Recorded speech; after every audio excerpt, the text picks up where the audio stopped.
different streams, if that makes sense, right? Like, are you in the chat now, Is that JD or J Bomb? Because you're muted, I can't hear you. Oh no, that's Brent. Okay. But you're muted, Brent, if you're trying to talk. I wasn't. I didn't know if it was my time to talk. Oh, you can talk whenever you want to. Oh man, that's so kind of you. What do you think of this, man? That looked crazy. It was pretty intense. I was watching it with J Bomb there, and yeah, it was just like, what do you think? Do you think Lamb's gonna be able to get it? And he's like, maybe, no. That looked straight up unwinnable for one of the greatest Lorcana. I mean, dude, I don't. That was Yeah, kind of brutal to watch. I mean, like as Lamb said, like he didn't have item removal. He was playing more of an anti-mirror list, so he's even weak to his weak matchup, right? So like, if he has answers to the bounce, like the Chromacon, then he's not in a terrible spot. He can do some pretty good trades, and even playing a Demona, like as we saw in that game, like you're able to play the Demona, and even though you're giving him 3 cards, you're also getting 3 cards, and like you're able to then like continue to answer their stuff sometimes, especially if you draw another Demona, because then it's just like, oh, I play another one, refill, exert your board, take some of your stuff out, and quest for a little bit, and then next turn maybe quest all out and win before you can. That's true, and I couldn't believe how like how close he got in the first game. Lamb Chops got because I correct me if I'm wrong, but I feel like if Dylan does not have the Under the Sea there and take away the Basil, the Elsa, and the 2 genies, then Lamb Chops runs away with game 1, and it's like pretty much over. Yeah. Yeah. Like it took away his clock, so he couldn't do what we were saying, where he like exerts like challenges and quests out. Oh, you can see the hard cast Under the Sea was wild. Yeah, like how does dogs have that much ink? Oh, because Jonathan was just giving him ink over and over. Had to Hades and let it go, and all of his removal is like let me refill your inkwell so that you can hard cast Under the Sea. It's just it feels like such a crazy matchup. Yeah, I would not want to be in Lamb's place there, but I mean like, so as someone was saying, 13% of the meta converting to how many of the top cut? I don't want that there. I downloaded an image, screenshots. I did take a screenshot of this. What was this? This is just the archetypes played. Day 1. I guess I missed it if they showed a clip of what the conversion rate was. They did. It was something nuts. I think dogs was like 40 something percent, if I'm not mistaken. So like 13% being the second most played deck, 11 dogs made it to top cut, and it was it just a top 32 top cut? Right? Ooh, that I don't know. I think so. So a third of day 2 was dogs. Like, man, no wonder that Ruby Amethyst player was feasting as much as he did, right? Like, so what probably happened is that dogs, which has a good Blurple matchup, was feasting on Blurple that was 30% of the field. As well as having a not bad matchup against blue. And welcome back green, to the Melbourne Disney Lorcana Challenge, we'll and talk we about have got this the awards after the- ceremony coming to Let's you watch the awards. very shortly, JDZ. We got the Golden Mickey presentation, we got the championship trophy, and yeah, I'm sure these players cannot wait to get their paws on the Golden Mickeys. Absolutely. So there will be an award ceremony that is taking place right now. Everyone is getting into position to get that done. The players are ready. I am ready. You're ready, as they are just kind of setting everything up, man. But what a great tournament, Greg. No, it has just run so seamlessly. Like, everything's just been on time, everything's been organized, and yeah, just the stream has just been brilliant too. I thought Trent behind the scenes getting all the tech set up, all the cameras, all the scenes, everything. It's just been wonderful. It's been really nice to see. So we're holding on, holding out. While we're here, come on in. We got a little special guest in the house. just a really quick Just a special guy I know. guest, as we have right here another person that you guys might be interested in hearing from. We have our current and reigning Digital Lorcana Challenge World Champion is here in the building. No longer reigning Melbourne champion, unfortunately. You were dethroned, unfortunately. But DKP, you've been traveling a bit, playing some Lorcana as well. What inspires you? What motivates you? Why are you here right now?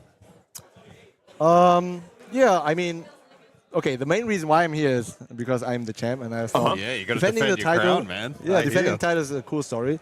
Technically, I didn't really want to fly here because it's like 24 hours or even more longer, right?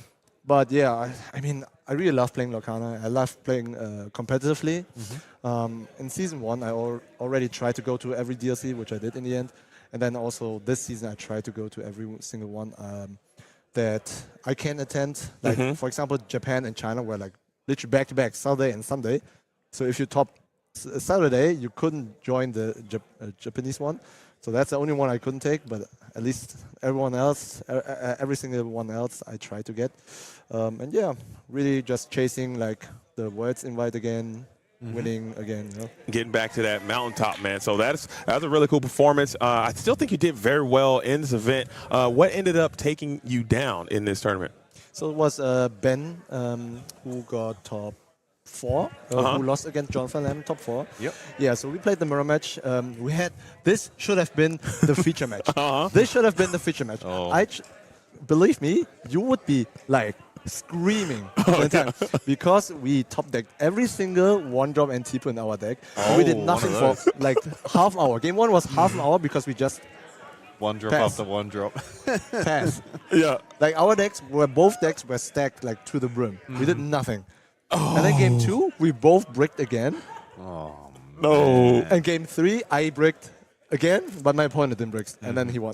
That is man, that's terrible. But that's the game though too. That's the game. Yeah, You but were that was playing. really funny. You were playing the patent pending Crazy. Sapphire Amethyst. You were playing Blurple again. I would assume. Was there any techs in your deck that you think helped propel you to the position that you were in? I ran a fairly like super consistent Blurple build, Sapphire Amethyst, like 4 or 5 cost Hades. He named his And then deck the Tigger Let It draws Goes a were the card. new addition in this deck, right? This DKP is like did? where the deck Yeah, now because he really played shines. 2 You Tiggers can and 1 Ink Runner, use so you could multiple bounce the Ink songs now Runner to to draw remove cards. bodies of your opponent board. And I tagged 2 Tiggers for the Dogs matchup. What a mad Also, lad. funny thing, Dude. I also tagged an Ink Runner. Makes What are you talking about right Tigger in the mirror match like lot better, yeah. not that awful because you can bounce the Ink Runner back and replay it for draw 1. Right, so Okay. Well, I mean, it seems like a powerful deck. It seems like a part of the meta game that's going to be here for a while, man. And I think we have to find answers to it. And I think that our new DLC Melbourne platinum, champion you can has do it. found answers to it. Is that going to change your plan at all? Talking to meta development, are you going to add more item removal to You your think strategy? Tigger's about to be I a actually new wanted to play Blurple one staple? Wasabi, but then I decided to run Maybe Tigger it's because not I a didn't bad know card at how all. much And the more like all aggro these decks other there are, decks the like better Green it Purple is. and so running around because then even though True. they play Snow Fort, right, as an item. Do you have any opinions? Did you watch the Yeah. Amethyst Steel Bouncing the Locations character deck back versus and, the like, let's Amber say turn Steel 3 aggro Tigger into deck? turn 4 Oh S yeah, is, like, yeah. a We huge can talk tempo about swing. that when this is over. and So I decided to not run Aren't talking Wasabi. over them as much. In hindsight, I mean, Yeah, I you're right, never lost sorry. the dog, so I No, it's got fine. over Yeah, it, but But before we do that, I gotta say, I Tigger told plus Jonathan to play it, 2-drop right? Scrooge So could make we red trained purple together. I helped a him thing, out because too. he Could be actually fun. wanted to play Purple CL, and I convinced him to play Blurple. And then we had dog I did it at tags the in pre-release and Wasabi drew, and like, Tigger, 5 but he cards. decided to run more for the mirror match, which he didn't need it in the end. So that backfired a little bit. Definitely Wasabi now. Like I think everybody should play Wasabi now. Running around. Yeah. Because like maybe you saw it yourself, right? Like one Wasabi would have solved everything. Yeah. Like instantly, and yeah. And clearing that Chromacon and being able to challenge and clear the board and being in a good spot. But DKP, we got to let you go because the ceremony is going to be underway, man. Again, it was so nice to Have fun, see you, guys. and congratulations for another well-done performance. And I'll be seeing you at the next event. Good luck, Illuminaires. But right now, I believe we are getting ready. I don't see. Oh, there's Trent. I'm looking for you over there. Are we ready to kick it over? Or Yeah, so it's going to be Naomi and Kip doing All right, so here it is, my Luminaires. It is going to be time for the award ceremony. Make sure you pay some respects to our newest champions as they gain their golden Mickeys. Here it is. Take it away.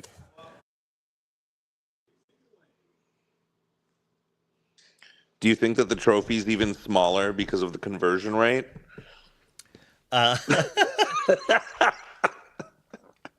It's like the same size. They're Is not it? See? Oh, my face is in the way. See, unlike you, I don't have any trophies. I have 0 to compare it to. You can kind of see how the tip of mine is a different color. It's because I put some paint on it because it broke. It looks worse here, but it is a gold paint. I just need to try a different shade of gold paint. There's like a white line because the tip broke and like the paint chipped off. Quite frustrated, but alas, whatever. I wasn't planning on selling this, so I mean, if I was offered a little money for it, but I don't think they realize their audio's off. That's unfortunate. Could also just be that it's so loud that the mic's cutting out. Could be.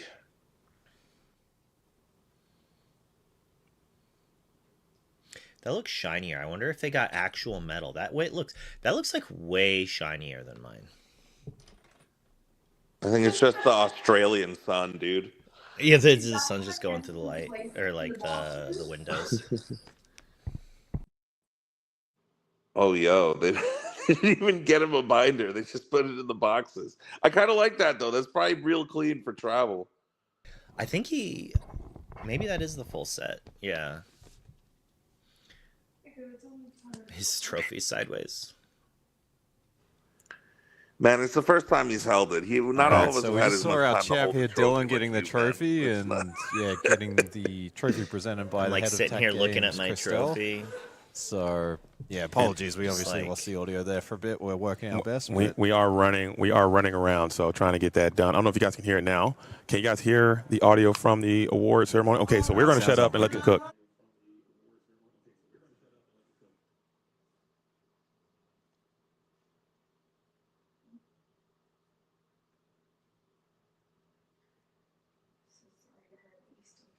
I'm gonna turn my mic off so you don't, or camera so you don't have to watch me eat. Narration here. Okay, All right, so they there's cannot our- hear You them. mean get Yep. the So the apologies honor of- if you couldn't hear the microphone, but we've got the champion and the runner-up with their golden Mickeys here, getting their presentation. So well And done that to them. is so kind. I just love the fact that the sportsmanship is something that we really And the can applaud ratatouille. there as well. And they're just checking the numbers. A nice tradition here in Disney Lorcana. Those are serialized golden Mickeys, and you want to the see what lamb those chop numbers swag. are.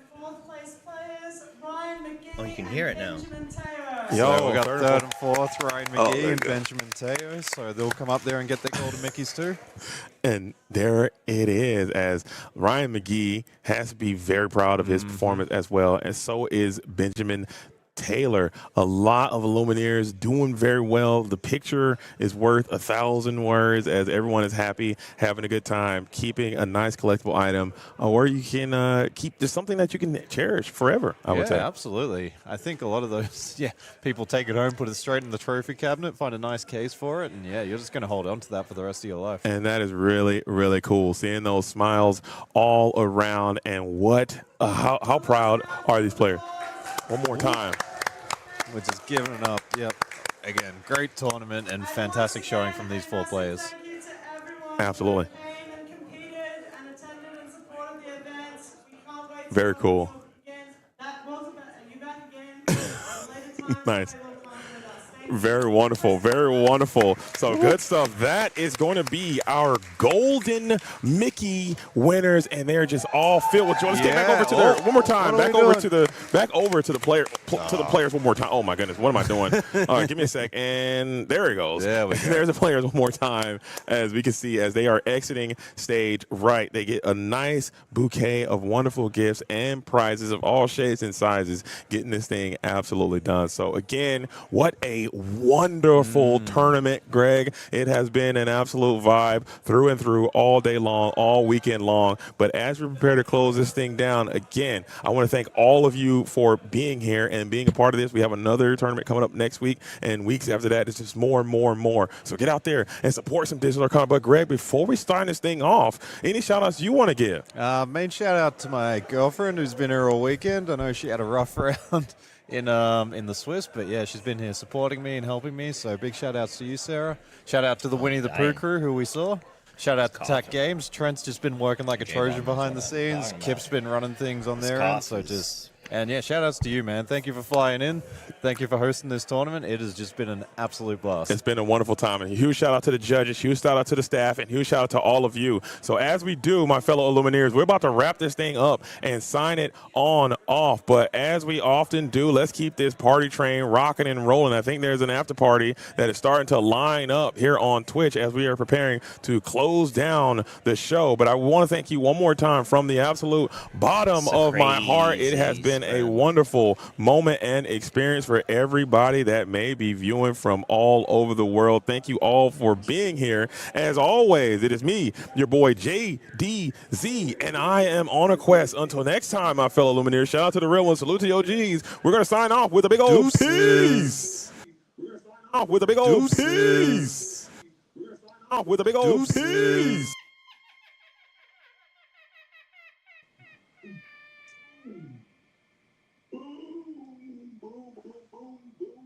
Oh, I was muted. I like had it on the other screen, and when he raided, he was like, "With the raid, deuces," and then it just like repeated it over and over. That was too good.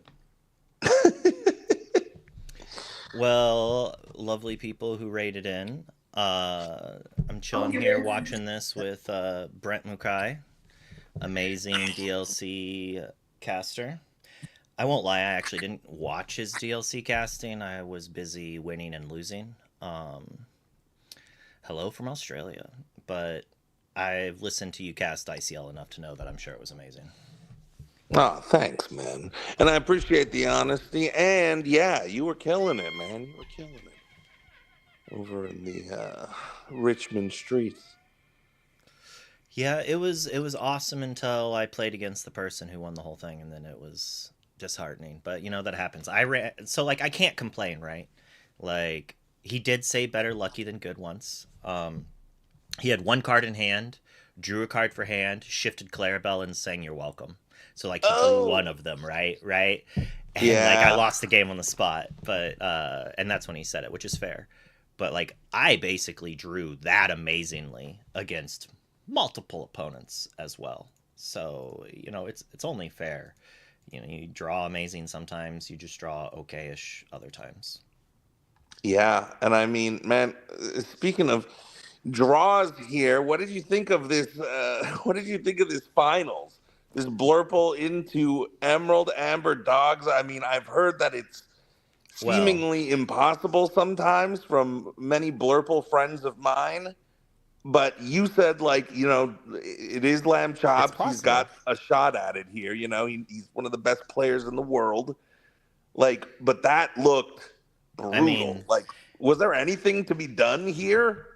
I mean, that's why, like, chat was saying, and we talked about that 10% or 30% of day 2 is dogs. If 11 dogs made it to the top 32, you know, 30% of the meta was dogs in day 2, because 30% of the meta was Blurple, and we kind of watched Blurple get walked on by dogs. You know, it's like you normally take dogs for a walk, not this deck. It's taking you for a walk. In Australia, dogs walk you. But like, you know, so that's kind of why we had that big number, and that's just attacking the meta. Also, you know, there had been some people, like in last night's chat, some people saying that the non-NA DLCs are weaker, quote unquote. And this was a much smaller DLC. And it was so far away and so expensive that a majority of the grinders who are willing to pay $500-$600 to travel aren't really willing to pay $1,000 to $2,000 to travel unless they have backing or something. So like even out of the pro teams, we only saw a couple. Well, I only saw WCC. I don't know if Molstar, Dylan, his name was Dylan, right? I'm not Dylan, crazy. yeah. Dylan won. I don't Big know if up he's part of the team, but he SoCal. has a testing group, right? Yeah, like he at least has a group of friends who traveled with him, and all of them made day two. All of them made top 32. Yeah, All of them WCC played the guys same too. deck. 100% of WCC, I think they were saying from one of Yeah, the tweets, made it. yeah, okay, yeah. So like, all right. Also, it was, I think it was top 64 made prizes. So like, you could maybe pay for your if it gave you an Elsa. If you got an I don't. If someone could link to the prizes, or say in chat, but like basically, I think you could make money. You had like an eighth of a chance, 1/8 of a chance to like, or an eighth of the players would win that money. And it's like, I think I'm good enough to do that. Like 1/8, that's way better than like 1/16, 1/32 at like these 2K events, right?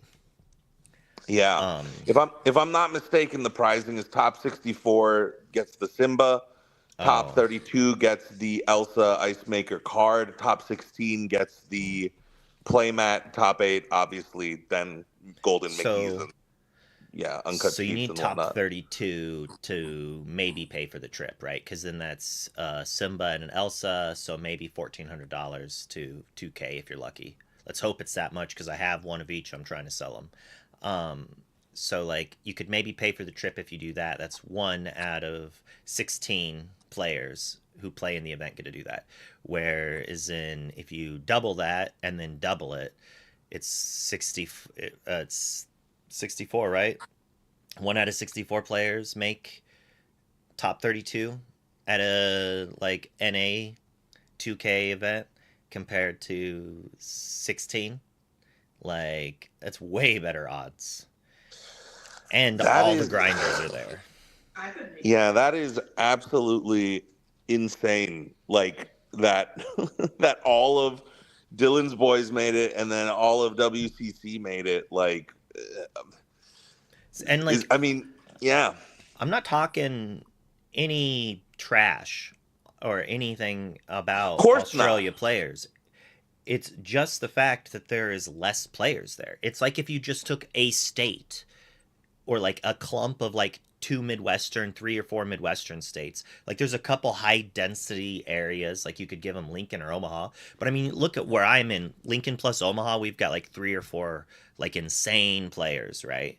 And then the rest are like an average Lorcana player that will probably make mistakes when on camera and doing that. And what do we see at this event? The same thing. You still have a couple all-star players like Jesse who did very well. He did make a mistake on camera and he was able to bounce back from it. He obviously noticed his mistake, which that alone shows you that he's like an above average player because the average player can't do that. Like no offense, but that's like one of many like jumping and stepping stones to becoming a better card game player. When you stop noticing your mistakes, that does not mean you're not making mistakes. It just means you don't know you're making a mistake.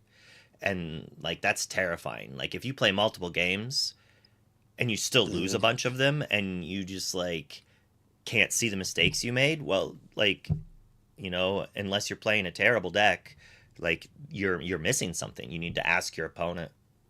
Like that's like if I get crushed by someone and especially if I respect them or something like that, like I have no problem being like, what did I do wrong? Like I like, sometimes they're just gonna be like nothing, I just had it all, like, and it's that way.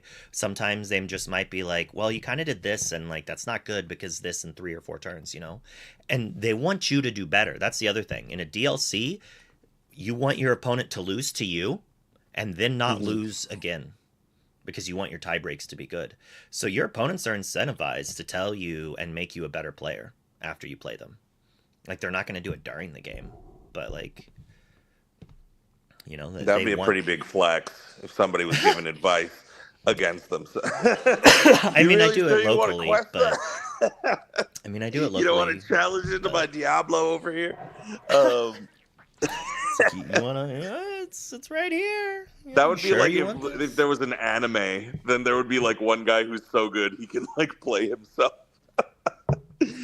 Oh man.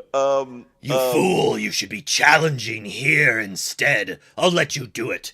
I am not afraid of your deck and your skill level. You're a third-rate duelist with a fourth-rate deck. Um, okay, Luke. So talk me through and talk all the good people through us mere mortals on this side over here. Like you watched this happen.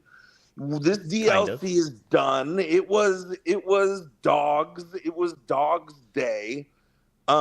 What do we do with this? So next week we are both casting an event. You are not going to be playing in the event. I don't know how comfortable you are in saying, but if you would love to Well, share your thought process on what you would bring if you were playing, I think I would benefit a lot, and a lot of people would too. Like, I'd so love to hear your thoughts on this all. Like, what do we do with this info, Sensei? so there's like a few games. Like, it's all about predicting what stage of the meta it'll be at.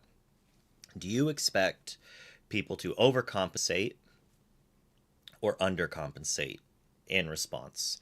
If if everyone's afraid, if you're a Blurple player and you're terrified of dogs and you expect everyone to play dogs, then you're probably going to add like 2 to 3 wasabis into your deck.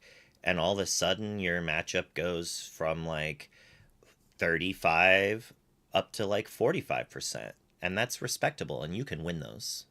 Especially if you just assume you're better than the dogs player. Like a really good Blurple player versus an average or under average, below average dogs player, you can get them. Like, as we saw on camera, people get stressed out being on camera. There's easy mistakes to make. There's so many people watching the stream that are like, oh, this is what they should have done, or they should have done this, and they should have done that. I'm not saying the player was wrong. I'm just saying there was so many options and choices, and we don't always know what's in the person's hand. We do a majority of the time, but you also don't know what that player's playing around. That's like a big thing that some people don't get, is that they're just like, when you're watching a game, you see both players' hands, right? Um, Hmm. you're never thinking, what should player A play around out of player B? Because you're thinking, oh, is player A going to play around these cards I know about in their hand? Occasionally, you might be like, everyone's like, obviously, B preps the card they need to draw. So, like, that's an example of maybe a player playing around a card, and we all understand what they're doing, even though we don't see that card in the player's hand. Because normally, if you don't see that card in the player's hand, you're just not naturally thinking of it. So when a player does a play that doesn't make sense based on the perfect information you have, you assume they're being bad.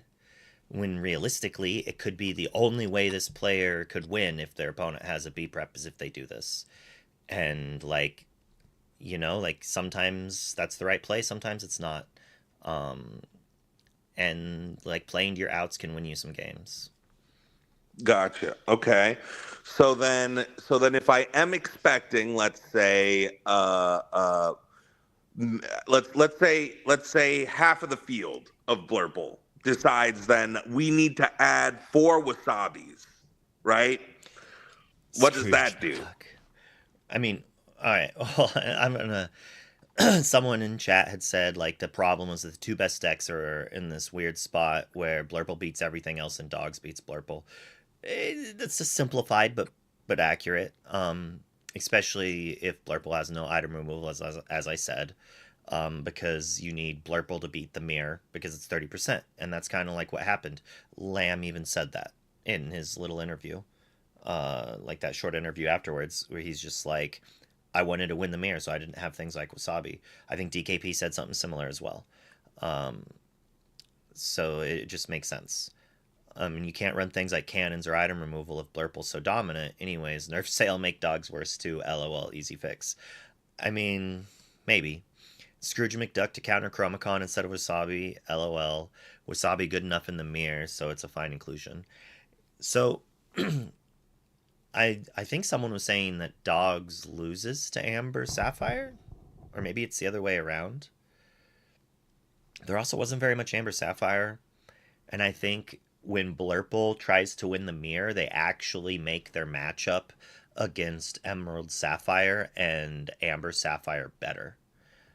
Because they try to go over the top of each other. And then what happens is that also increases their control matchup, but they also have 1-for-1 threats. So they can play things like Genie and still like apply pressure while drawing cards. Obviously, Genie's not very good against Emerald Sapphire, but it's insane against like Amber Sapphire. It's obviously, I mean, I played Emerald Sapphire and I felt like my Blurple matchup was favored.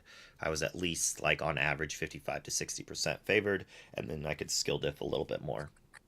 I felt lucky when I beat them against playing other like very good players, but I also got like schooled by Blurple in like the second round, and then basically talked to Sky and was just like, how should I have actually been mulliganing here and what's important in this matchup? He told me like two things, and then I beat Blurple like 4 or 5 more times in the day. Wow. Maybe not 4 or 5. I played against Blurple and Yellow Purple like maybe 3 or 4 times total, but I played against all the purple decks. Like every purple deck I played against, like green purple, yellow purple, Blurple, blue steel, purple steel. Like blue steel's obviously not a purple deck. I was just like the steel version.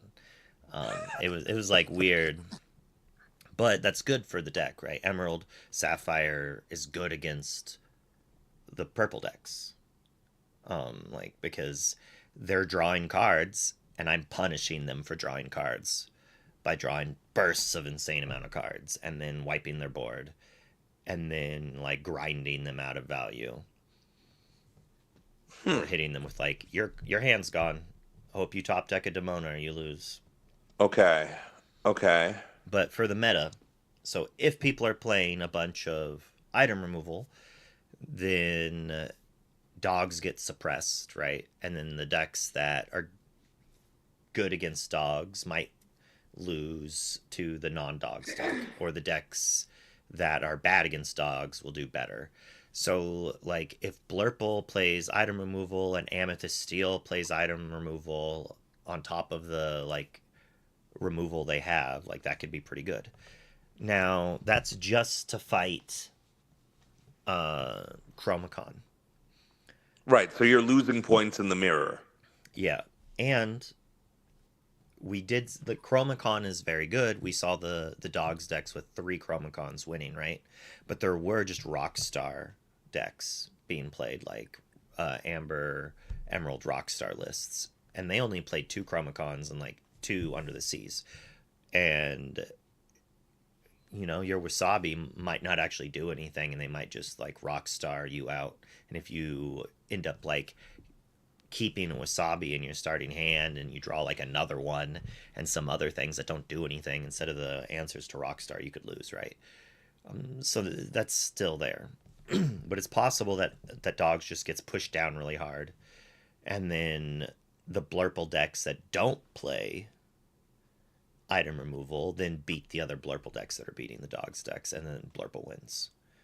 Or something like Emerald Sapphire like crushes the event, because Emerald Sapphire's worst matchup is dogs and is very good against Amethyst Steel. So if Amethyst Steel is teching to beat a majority of dogs and it beats them in the first few rounds, if there's a couple Emerald Sapphire decks that can make it through the first 2 or 3 rounds to dodge the heavy amount of dogs before they're like pushed down, then they could do that. Now here's the other thing. That's the projected meta, right? If you're a dogs player and over the week you're testing and you're testing against item removal, just as Molstar, Dylan. How did I get Nathan out of Dylan, bro? Dylan, he even said, he's like, oh, I'm just not playing this deck. He's like, I'm not going to play this deck. And that could create another similar thing where There's just not very many dogs players. And then so the few dogs players get paired up against the anti-dogs deck and get crushed. Emerald Sapphire does really well. If Amber Sapphire has a good Blurple matchup and Amethyst Steel matchup, it could do well. That said, Amber Sapphire, I think, gets punished by the items being put in because it outgrinds Blurple by trying to use Black Cauldron. And Black Cauldron's kind of slow. You can't actually get immediate value. So if you Black Cauldron and activate and they just wasabi it, you literally got nothing but a lore. And they added a character, and then you're kind of in a rough spot possibly. If you don't have other ways to draw cards in that scenario. And so like it could take a small amount of splash damage there. So the item hate could end up affecting other decks and how well those decks do as well. Yeah, I didn't think about the Amber Sapphire. And things like Sapphire Steel running Ink Runners as a way to deal with the evasive genies in Blurple. Well, all of a sudden, like, Wasabi's not bad against Ink Runner. Like, we saw DKP playing an Ink Runner. Well, if people are, like, if someone just copied DKP's list, which is highly likely, insanely likely someone just copies his full 60, it makes perfect sense, right? He's gonna get, like, he could get punished by a Wasabi in the mirror because they blow up the Ink Runner before he can bounce it with the Tigger, or before he can, like, really use it to take out the skies. So what you're saying is there's no downside to Wasabi. Wasabi, we got to be putting more Wasabi in the decks because even against the Blurples that are running the Ink Runner. I mean, that sounds like a lot of decks that are going to be, and then you get the Snowfort stuff in here, and it's like, was Snowfort good against Blurple? I didn't actually see the Snowfort game. I didn't see the Snowfort game either. But all I'm saying is, if we're talking about a meta where we got Chromacons, we got stuff like Ink Runners to worry about, we got things like Black Cauldrons. I mean, doesn't that mean that then it's time? We gotta start putting the Benjas or the Plutos or the Wasabis back in here. Maybe. It also means that Amber Amethyst is worse, by the way, because lanterns would also be targeted by Wasabi. Ooh. Like, could you imagine being on the draw playing Lantern, your opponent ramped on turn 2 and then plays Wasabi on turn 3 and blows up your Lantern? I've played in a world where I would, like, in the mirror, I would go Lantern, Beast, blow up their Lantern. And, like, that feels good. Yeah, you got that nice 4/4 body out there. Yeah, like the turn before they can play their Tinkerbell or something like that, or before they can play their Beast. And it's just, like, really backbreaking sometimes. And having your Lantern blown up in the mirror there is rough. So, like, Amber Amethyst, I think, was better than Blurple in the mirror. Like, I think it beat the deck in the matchup. I'm sure people who are diehard Blurple players would disagree. Well, diehard Amber Amethyst players would say they win it, and that's why they play it, right? I'm pretty sure Attack for Two agrees with that, and that's why he played it in the last format. But they didn't really gain much. I mean, they gained Tree. You could technically play Tree on turn 2 instead. Which Tigger also interacts with Lantern and Tree, as chat says. And so, like, and Blurple got Let It Go as a 4 of removal, and you didn't. So, like, the reason to play Amber Amethyst before was because you actually had, like, destroy target or banish target evasive draw card, and that's, like, huge in that matchup. Yeah, Dogs won. It beat Blurple in the finals. Has Blurple won a DLC or... Wasn't there... Oh, gosh. Wasn't the DLC in Europe? Blurple versus Blurple? No, that was... Was it Amethyst Steel versus Amethyst Steel, right? Or was it Blurple versus Amethyst Steel? Maybe Blurple did win something. I just want to talk trash on Blurple for no reason. No, Blurple beat Amethyst Steel. Blurple beat Amethyst Steel, I believe, in the first one of this season. If I'm not mistaken. Well, the first one of the season, Sky won. So maybe we're or unless you're saying the first one in the EU, I'm talking but about the first DLC in EU. DLC in EU. Okay. Yeah, I think I was thinking that was an NAC like qualifier or EU qualifier or EUC, like a last chance or their actual championships. But I don't necessarily know how does. There's also, I mean, that's not very many decks. A small percentage. Okay. Are you comfortable talking about a hypothetical world where you were playing next weekend? Yeah, I mean, in the Ink Inc. All right, so Shout outs, Baltimore. If you're in the area, please show up. You got these two gentlemen right here that are going to be there casting. But yeah, like what do you look at this and you assume everybody's going to do the same numbers? What do you do? How do you think about this? It depends on my week. Like I know a few dogs players. I would be kind of paying attention to how they felt.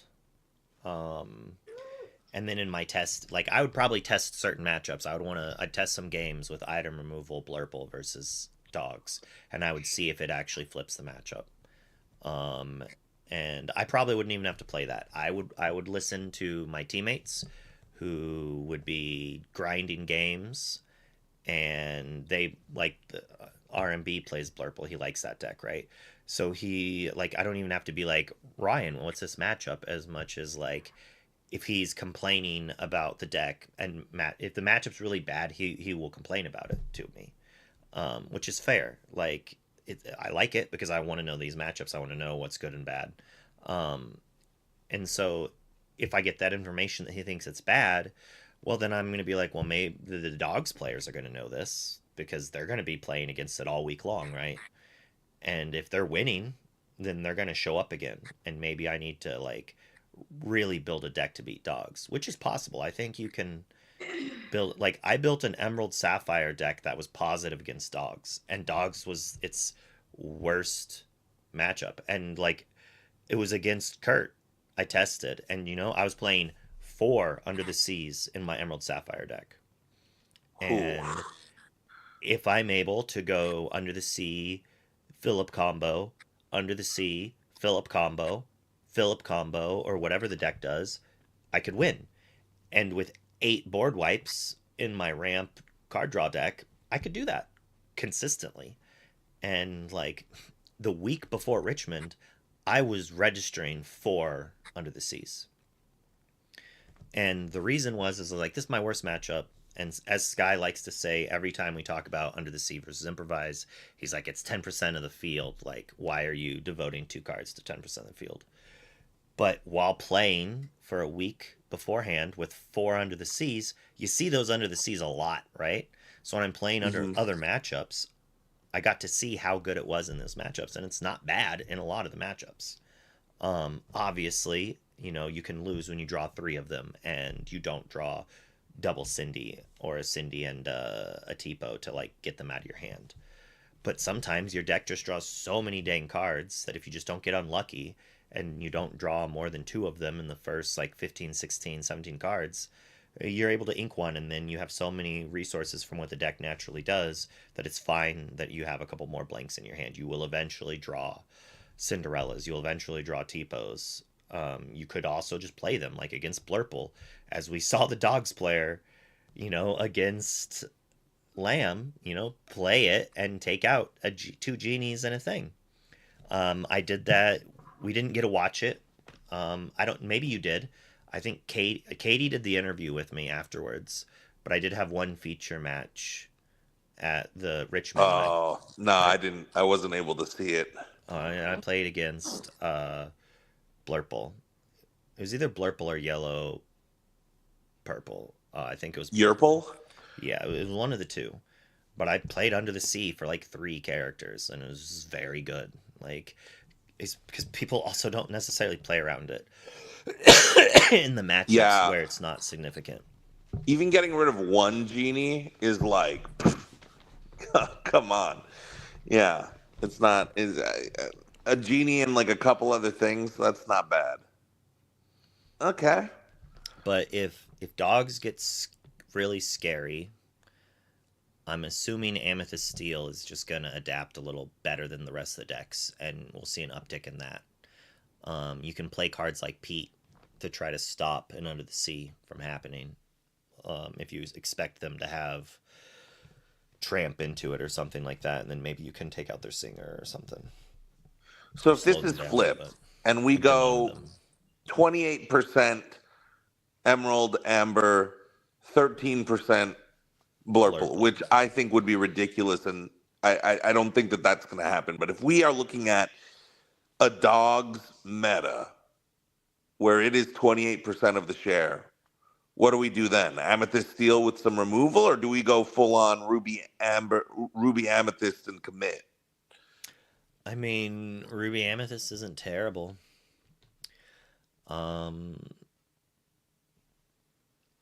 It's like there would probably be people that did it. Like there would be people who would play decks that just like dominate against dogs, if it's possible to build those decks, right? Yeah, it feels like Ruby Amethyst though is like paper into Blurple and or Emerald Yeah, like Sapphire as well. so it's like what cards did the new set give us that are relevant, right? Some amber stuff, and Steel got Angel, and Sapphire got Let It Go. So those are the two Amethyst decks that got boosted the most, right? Mm-hmm. While Amethyst Ruby has that good dogs matchup,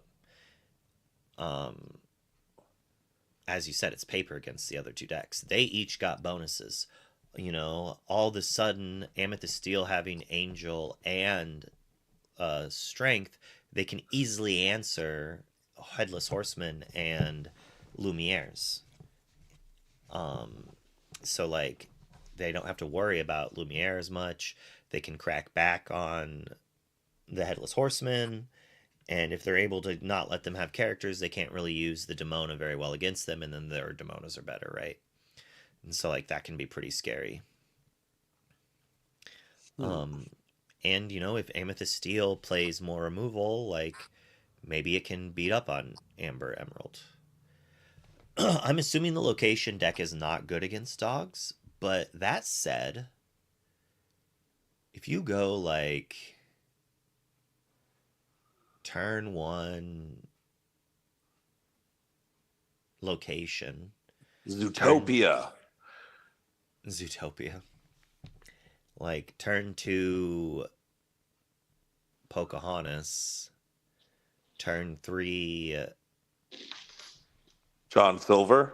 like Pocahontas location, next turn John Silver location. And I guess maybe you do just John Silver there. It's kind of rough. But so it's like location or fire the cannons. You fire the cannons, they're 1-drop. If possible. Then you play Pocahontas, then you play John Silver, then you go location, location, location, quest with John Silver for 4, quest with Pocahontas for 5. You're at 9, you've answered their thing, and they can't answer the John Silver. They can easily answer your Pocahontas, and they can't answer your locations. So then you're going to gain 3 more lore to 12, and then you quest for 4 more to 16, plus whatever you deploy on that turn. And both of those characters are protected from Under the Sea. There's a world that, maybe this location deck is also, like, able to just beat dogs. It's kind of a weird spot. But... And it's so fresh and so new with so many new cards. It's, like, untested too into like how does it do into Blurple? How would it do into regular Amethyst Steel? I think you lose right? to Blurple. Because you have to quest with John Silver to activate the Pocahontas. So it's on turn 4 you're questing. So if you're on the draw against Blurple, they ramp and then they play something good and then they exert your character and take it out with Elsa. And then you lost your like 5 lore burst, and then they're 1-for-1ing your threat. Like they have Into the Unknown and Let It Go to answer John Silver. True. And they have like Iago and some other beef. They could even be playing Sven. Take out those locations. They only gain 1 or 2 lore. Like, the deck needs the John Silver. It needs the Pocahontas to, like, stay around and survive, right? Could be pretty scary. I mean, playing, like, 2 or 3 locations, they don't take it out. Like, Calhoun's... I like Calhoun in that because, like, you play a location and they don't want to challenge it because you have Calhoun. But... Okay. If you're behind against Blurple, I think that deck just loses. So, like, maybe it's an whoever's on the play is advantaged type of matchup. But Blurple having ramp, like, if you stumble, you lose. Well, like, Blurple's very, very consistent. They're not going to stumble. But you require a Pocahontas, and you require a John Silver, and then you require all the locations. So it's Yeah, no, I see your point. I just keep thinking, man, I want a locations deck to work.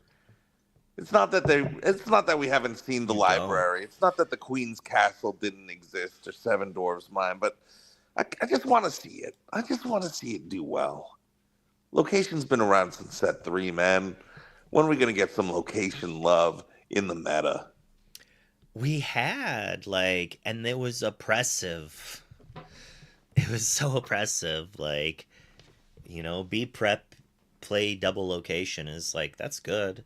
Red purple, like, do you remember how annoying it was? Just library. Or not library. Yeah. Queen's Castle. Yes. Oh my goodness. You just lose on the spot. They're like, Queen's Castle, move 5 characters here. Haha, you don't have a character that can one-shot it. You lose. Or you spend all your... Like, I've literally lost a top 6, like, to qualify for Continentals.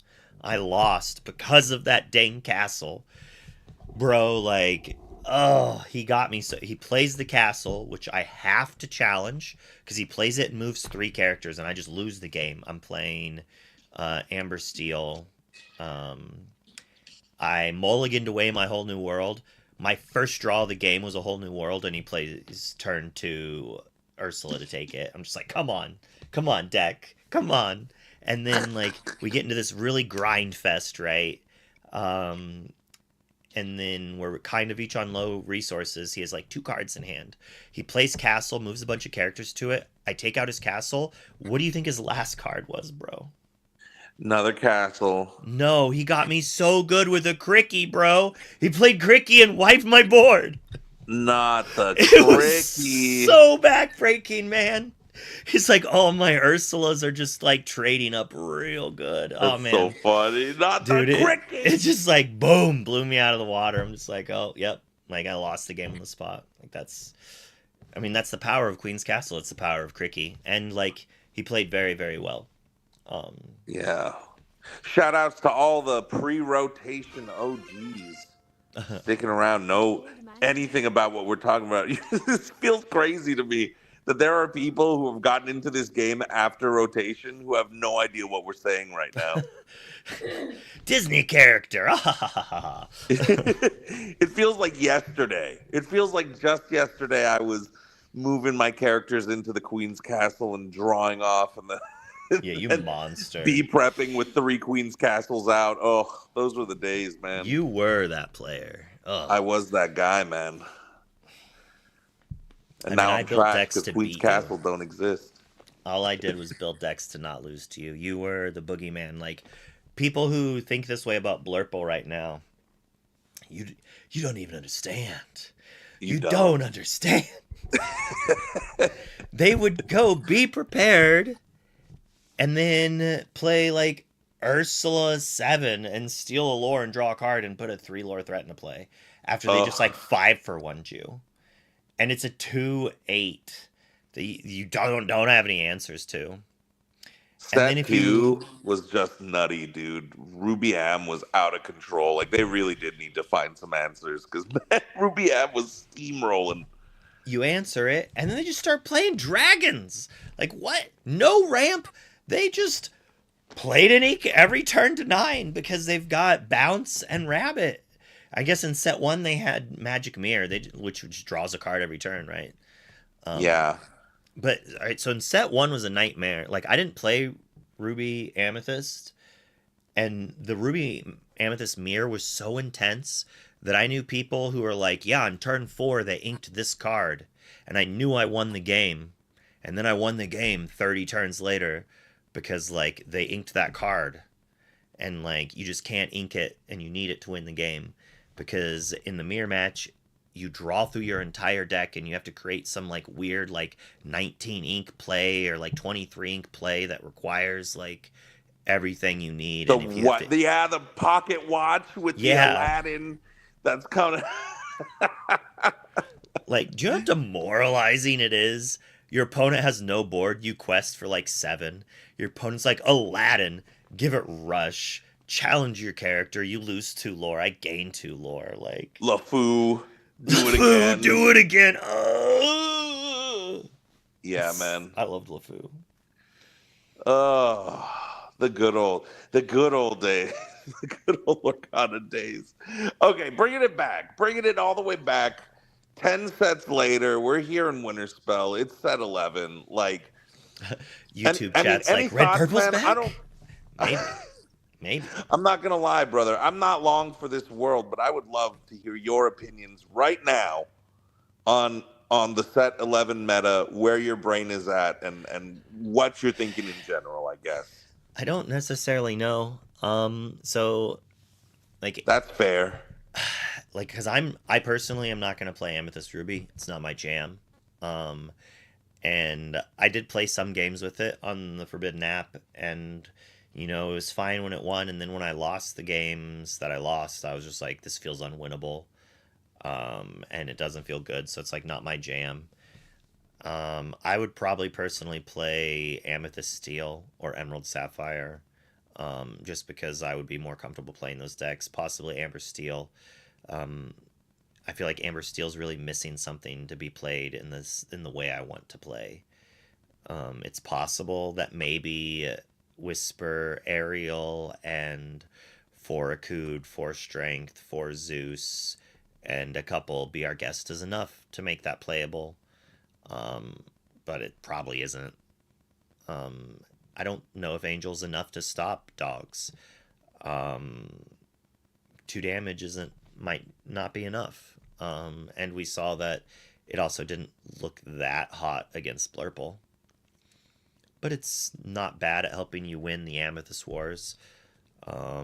Especially if you're trying to play like Yzmas and Demonas, right? Like lowering your hand is acceptable then. So if you can like get that on, you're going pretty well. And once you like gain control of the game, you probably beat Amber Emerald, especially if you have a bunch of 3 toughness or 3 powered things, willpowered strength things. Man, I can never remember. I'm like power toughness, haha. The old Magic throwbacks. Okay, you tell me, man. Sky's Ruby Steel deck. Okay, that giggle just told me. I mean, Ruby Steel know, in general is gonna make me chuckle. He liked it quite a bit. I don't know how the dogs matchup is, but like he's playing 4 strength, 4 light the fuse, and 4 angel. Like that could be a good matchup. It feels like that's a pretty decent matchup. The bad matchup is Amethyst Steel. He says it's like a nightmare. So like if you expect more Amethyst Steel, you don't want to play Ruby Steel. So it's like the Ruby decks are like not bad per se, but they like kind of lose to the decks that share the same color but play a different color, if that makes sense. So like your Amethyst Ruby loses to the other Amethyst decks, and your Ruby Steel deck loses to the other Steel decks. Sometimes, like Ruby Steel traditionally just messes up other aggro decks. Yeah, it's got all the removal and then can outrace you. Huh. Well, okay. You got any predictions? Ink Ink Open next week, Winter Spell, CCQ, man. Like, what are you thinking? What are you putting down as like the deck that's gonna take it all? Well, I think like the emeralds. Wait, it says emerald steel, but it shows red blue. Whoops. So Oh, I mean, I think that percentage. I don't think very many people are going to play Ruby Sapphire or Ruby Steel or Emerald Steel or Emerald Ruby or Amber Ruby. I think there will be more Amethyst Ruby players. I think there are some people like, say, Lorcana Villain, who will always play that deck if it's slightly feasible, and that's fine. There's always people like that, and they're terrifying because if you're playing dogs and you play against Amethyst Ruby, not only is it a bad matchup, but they're like a lifer. Like they know that deck, right? So it's not yeah, like just someone picked it up because it's like hot at the moment. It's someone who knows how to play that deck, and they're gonna play that deck lots of the times very well. I mean, sometimes not well, but like I would be scared if I was a dogs player against Villain playing Amethyst Ruby. Um, More than just a normal person playing it. Amethyst Emerald, it's weird. There are people who really like that combination, especially with Snowfort. If Snowfort Amethyst Emerald is actually good against Blurple or dogs, I'm sure it'll see way more play. But you know, I don't know. I wish I had the breakdown for day two. the I want to know breakdown of how day two. Oh gosh, I didn't take a screenshot of it. I don't have it, I want to but know how Dylan 2-0'd Red Purple, probably on the back of Chromacon. yeah, Like double for sure. Chromacon. I bet. And being a cracked player, Yeah. like what a beast. People in the discords that I'm a part of, the SoCal discords, were like, yeah, that dude is a grinder. He plays a Yeah. bunch. He's top of Lorcanito all the time. Like, Yeah, I was just going to say the people who have won the last two DLCs have put in 1,000+ games of this format. they put in the work, dude, on like one deck too. Like Yeah. they're studied in the colors specifically. And he played like stock last set dogs, right? So like he already had like all of the DLC testing for the last couple DLCs. I'm sure he dabbled with dogs, right? So like it didn't change much, but you see Blurple getting upgrades. That's the match you beat. All of a sudden, Emerald Sapphire. I mean, that's a good matchup for you. Um, yeah, and the new Amber Sapphire deck people are all talking about. You've got 8 cards that make them discard cards. Like that could be pretty good for you too. Yeah. Yeah, man. So so in your heart, what do you think's winning next week, man? Just the feels, straight vibes. Man, I want it to be Amber Sapphire so bad, but probably Amethyst Steel if they can find a good one against Blurple. Yeah. Probably Emerald Sapphire. Yeah, Emerald Sapphire. I'm gonna go with that. I think. Emerald Sapphire. And Lock it this in. prediction is strictly based on assuming that items and Amethyst Steel will overcorrect itself to Uh-huh. beat dogs. So assuming that dogs gets pushed out by people playing Amethyst Ruby, Amethyst Steel to push it out. Assuming that Blurple plays item removal to try to make that matchup better. And assuming people are going to play a more mid-rangey Amber Steel instead of a more aggressive one. Because Amber Steel's actually not a good matchup for Emerald Sapphire, Sapphire, because Amber Steel now is like this Lilo aggro deck. And like if they drop Steel Lilo Pudge against you, like that could be enough of a clock to get so high up in lore that like you can only answer their board 3 out of 4 turns, and the 4th turn you lose. But I think Amethyst Steel could beat that aggro list easily, and possibly even Amethyst Ruby, because they're like playing Tinkerbell on turn 1 and then Diablo on turn 2. You quest with your thing, and then they just don't care and they challenge it, or they play the 1/4, right? The illusion on turn 1.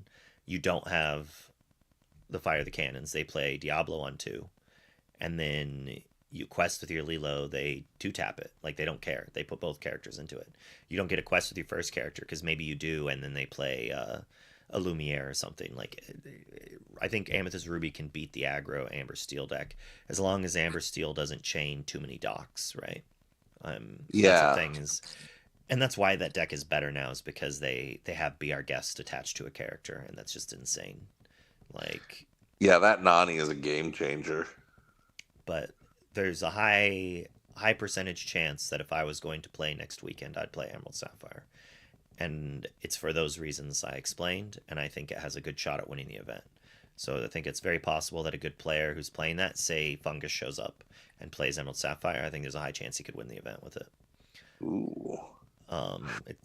Ooh. But I don't think he's traveling to it because, well, I guess he's in the ATL area. He might.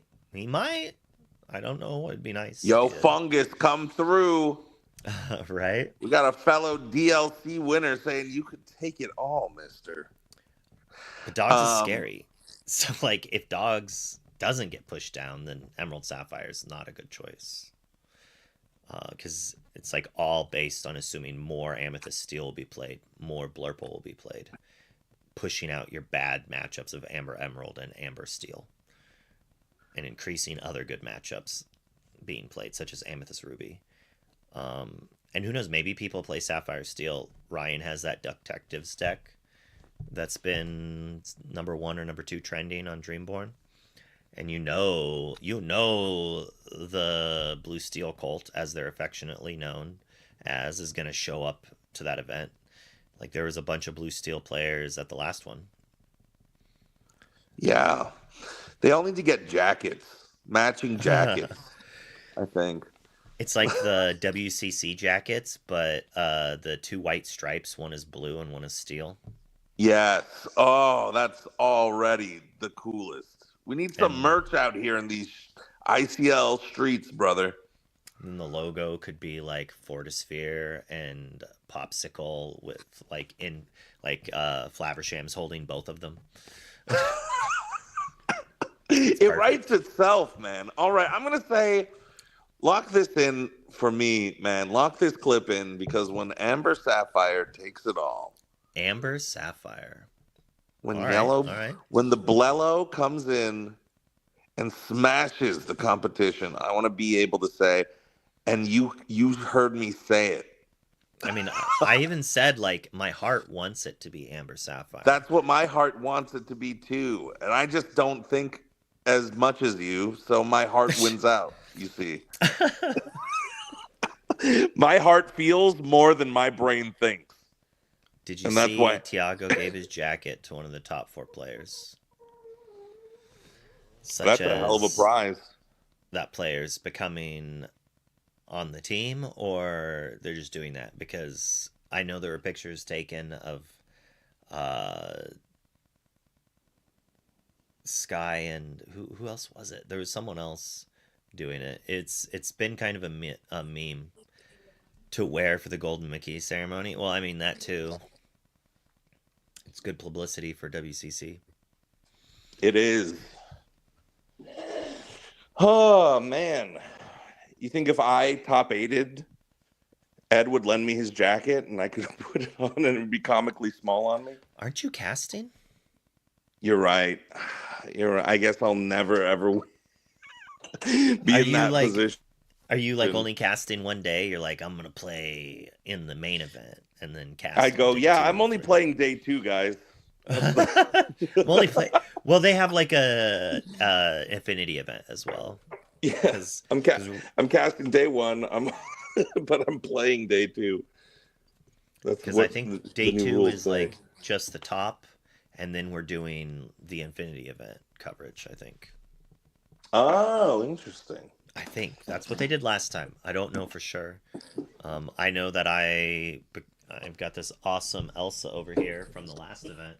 I'm actually not Yo. going to be defending my Infinity title. Actually, I know you'll be joining us in the booth. it's like a promotion. It I is had to like a let someone promotion. else win. I mean, when you just pick up a deck that you've never played before and you beat everyone else with it, you gotta let Yeah. someone else win with. And no matter who wins, you can always say, "Well, but they didn't beat me." Yeah, exactly, If only exactly. I'd played, I would have shown them what's for.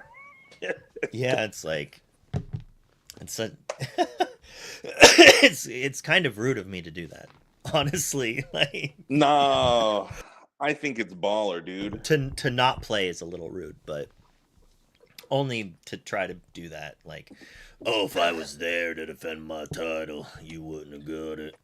I don't know. I don't think know that what would I be would the play. funniest. What would you play Infinity this weekend? Have you played any Infinity? I have played a little bit of Infinity. You know, I wanted that whole new world promo. I really enjoyed Amber Steel Aggro because with Piglets, with with Nalas, with Lilos, I don't You have know, too many man. now. You have too many characters to play. I know. There's too many good characters. The funny thing Um, is, I like the Blurple deck in Infinity. Yeah. I actually bought Cruella's because of it. I think that deck is really cool. Um, but I haven't played with it at all. I might actually jam a couple games with that over this week to try to do that. But the ICL starts on Tuesday and Wednesday, so that's a lot of content for figuring out what to play over the weekend as well. Like we're kind of going to see is like, do you think like that's a lot of very good players thinking about this very meta? Like this is the first experience, right? So a lot of the ICL people are probably going to copy some of these lists and adapt it and be like, well, I don't want to lose to dogs, so like let's put in these things. So maybe we'll actually get to see on Tuesday or Wednesday, is dogs going to get pushed out a little? Some of the anti-dog tech, if you will. Yeah. And since we are changing up the formula just a little bit, so if a team 2-0s, we're gonna jump to another match for round 3 that's still playing. So if we see like a matchup we want to see, dogs versus Blurple, and I can look at the deck list and know it has it, we might jump to it. Also, like if it's an aggro deck versus control and it beats it in 10 minutes, we'll jump over to another match and check it out. Because we're using the same clock now for the whole thing. It's like a normal event.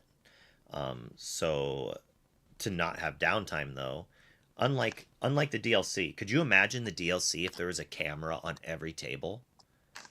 Like literal I no hope that's what we're downtime building ever. to. That would be insanely awesome. That like or imagine like a drone the size of like my webcam lid, right? Something this big that just hovers in the sky and you're just playing your game and it just moves over your table and sits there. And then like a little speaker comes out and it says something like pause for one moment while a judge comes to your table.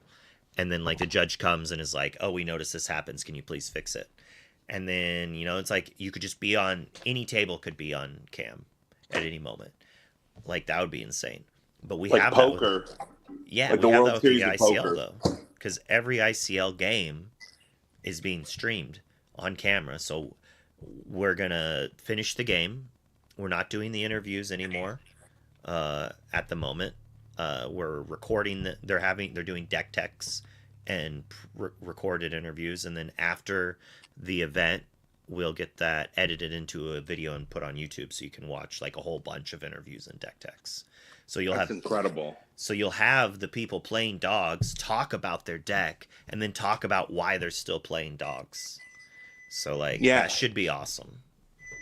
And how much does it cost to watch this incredible content for all the people new to the ICL? What is the charge? What are you charging for this all? It depends on if you want ads or not. I think you could watch it if you watch it on Twitch. You get to interact more, but you do get ads. I don't know how the YouTube ads work. There may or may not be ads on YouTube. I don't please follow my YouTube and the ICL YouTube so we can get them monetized. That would be cool. But yeah, because you're putting out this content and people can watch it for free. 99. That's right. Absolutely free.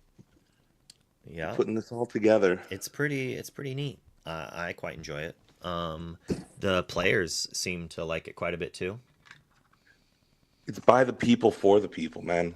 It's a win-win-win. I would say you have literally the best players in the world playing in it. Yeah. Like yeah. More than not. Like you have like WCC plays in the ICL. Like that they are a super team that have multiple DLC winners. They have Worlds winner. They have a North American Championship winner on their team.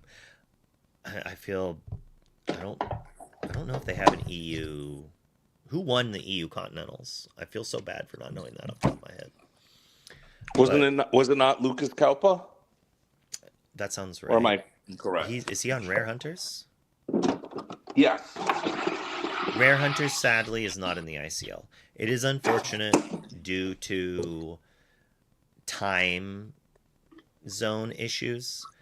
When we start the ICL, EU is like going to bed.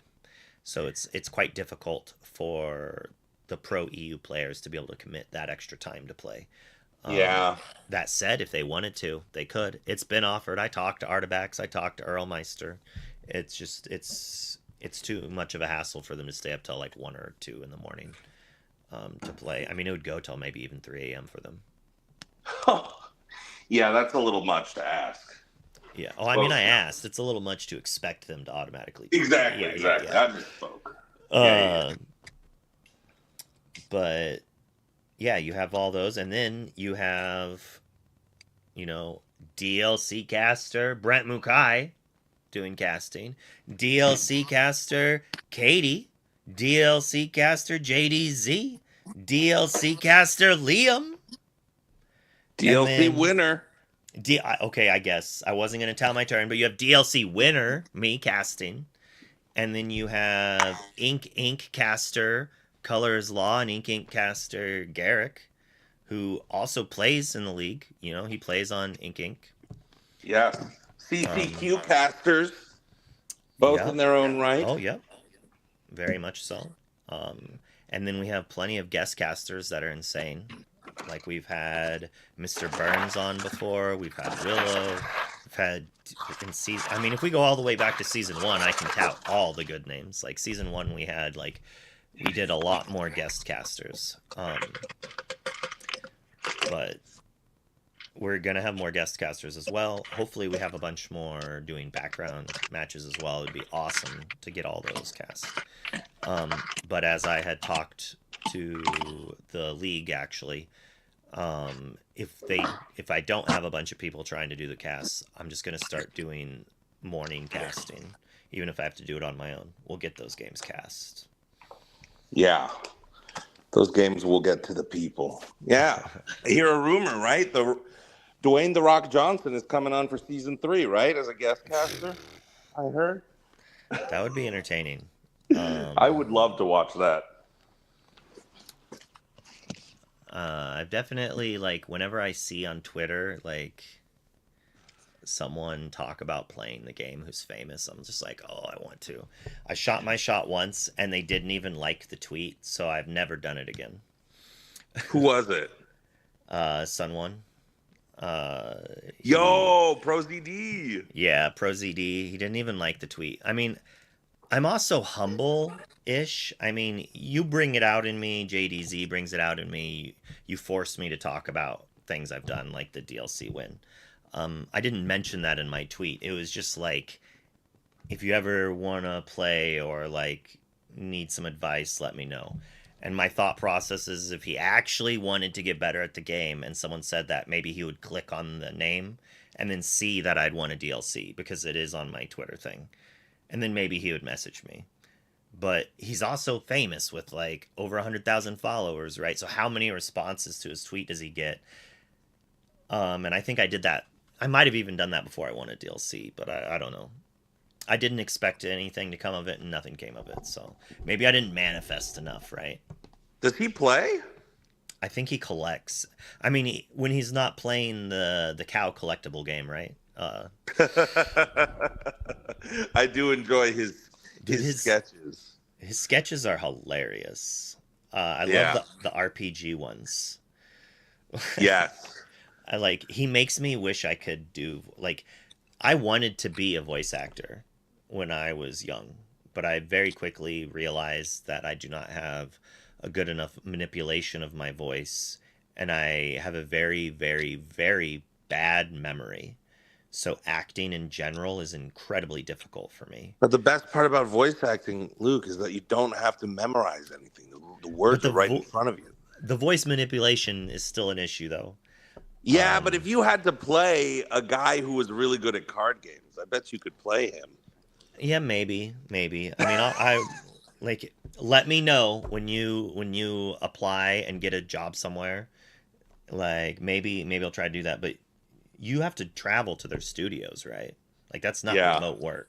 So, like, yeah, a lot of times it is not. I would have to be like famous, right? Where they don't want me be a voice actor. They want me because of me. You know, like Billy Bob Thornton. Billy Bob Thornton's voice acting is sounding like Billy Bob Thornton. So, Yeah. Like, all I'm saying is, man, what if one of these executives at Cartoon Network is a huge Lorcana fan?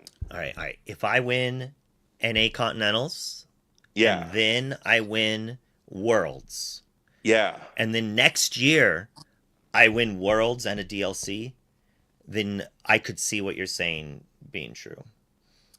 Like, if DKP won World, like, maybe just DKP alone could do that. Like, I could see maybe someone doing that. Did you know Yu-Gi-Oh started out as a manga based on Magic the Gathering? And when they talked with Wizards and they couldn't get the rights, he basically just audibled.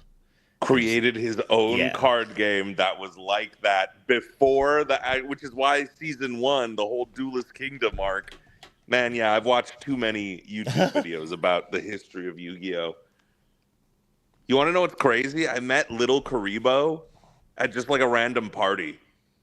See, I don't know anything else rather than that random fact. Oh, no way. Yeah, no, he made I'm talking 2007, 2006. Oh. He was making YouTube sketches that were getting millions, and he made Yu-Gi-Oh! Abridged was his big project. Did he also do DBZ Abridged?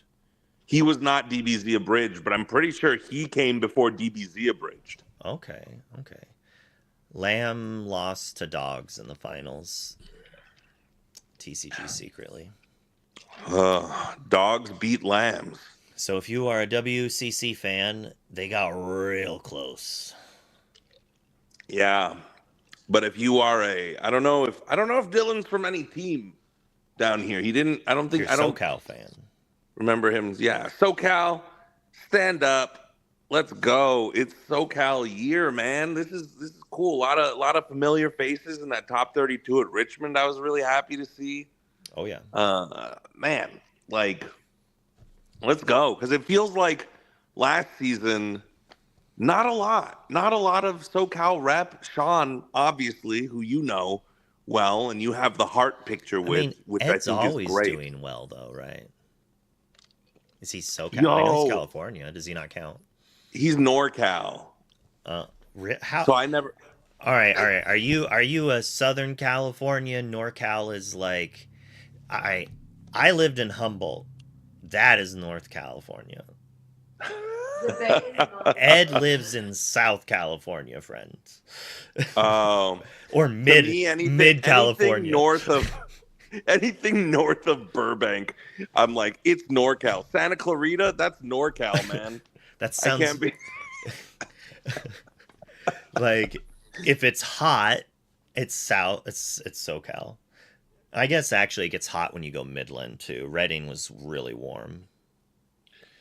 It was so Yo, nice up, dude. I I just highly recommend Eureka and Humboldt County. Very, very nice weather, and then you have the redwoods start up there. I'm not a nature guy, so if I'm saying like something's cool, like nature something is wise. cool. Okay.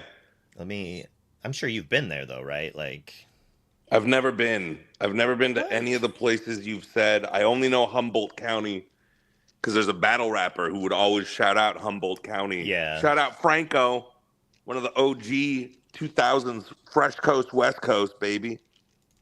I'm sure I've lost everybody in chat. Anyways, all this to say, man, all this to say, I'm excited to cast with you next week. Can't wait gonna be to a see blast. what happens. Whoa, those trees look amazing.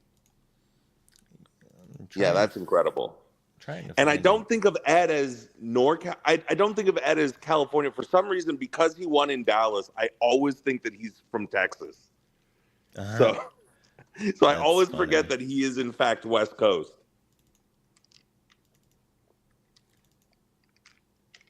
This is a weird picture.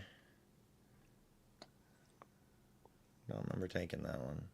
It looks nice. Wow.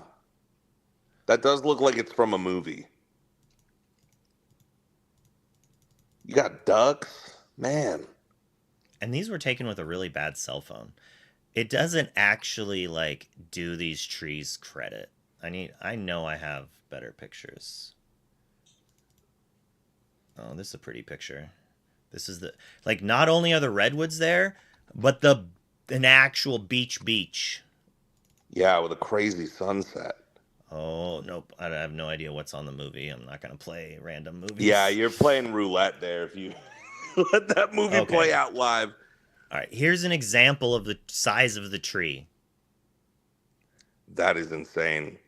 Is that a nice comparison for people? Then again, we don't know how big that person is. What if they're just really small? You know, she is normal person sized. Well, that's an impressive tree then. If I know that. All right, man. I'm fading out. I gotta thanks for attend chatting. some stuff in the morning. Thank you for having me, man. I always love chatting with you. Oh, I'll probably see you on Tuesday and Wednesday, I assume. At least one of the 2 days. Yeah, probably Tuesday. When are you flying out? Thursday, I assume? Friday at 6 a.m. Oh, all right. Well, I'll see you Friday afternoon, and I'll chat with you in a couple days. Sounds great. Boop. All right. Mute the brave. And then it was just us. You and me, chat. Like trying to find... I swear I had more pictures of California.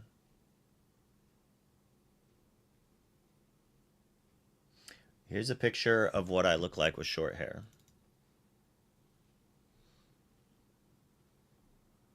Man, I feel like I look so young in this picture, and it's just because I don't have as much, but you can still see the gray.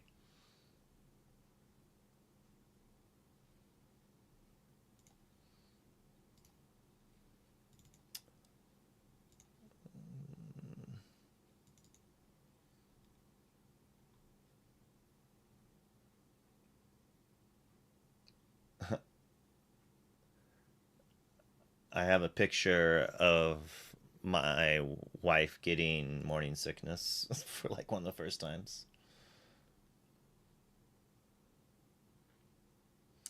Some of these pictures are ones that I used as emotes.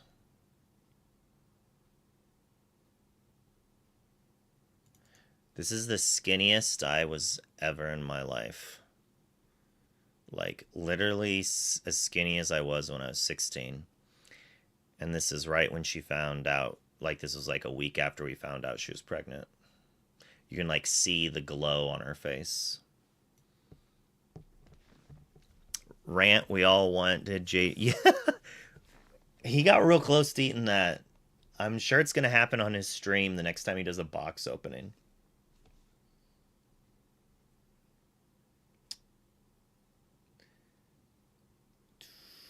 Oh, I got where's Braden so I can show off the playmat picture.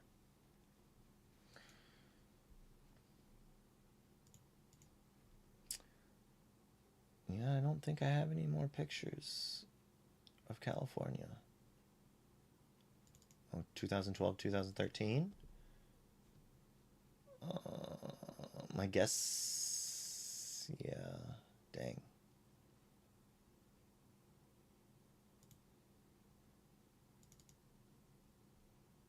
Alright, here's what I looked like the first time I grew up my hair. Oh, that was scary. Tried to zoom in and it rotated through the pictures. Whoa, I'm not gonna look at any more of those pictures. I think we're all done with pictures now.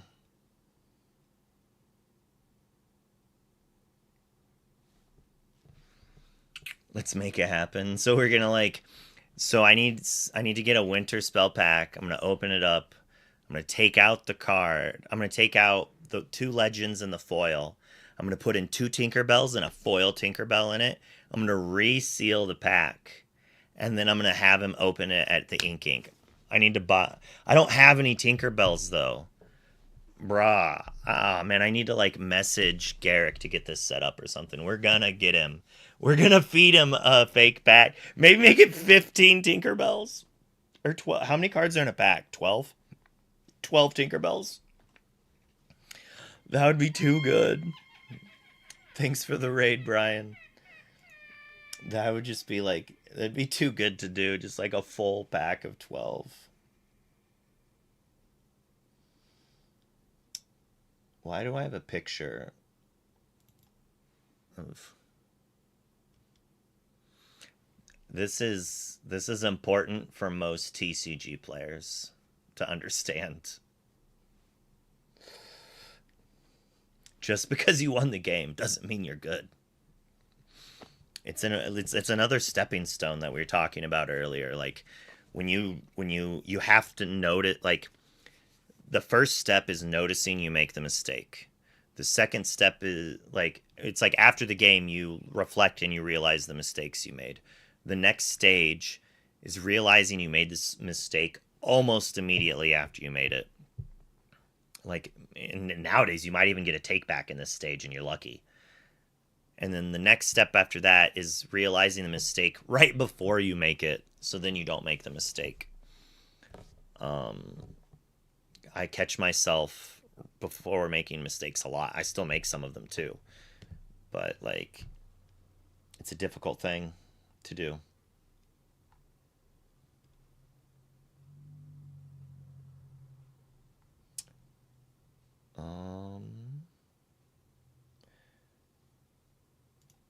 I don't think I need to look at any more pictures on stream.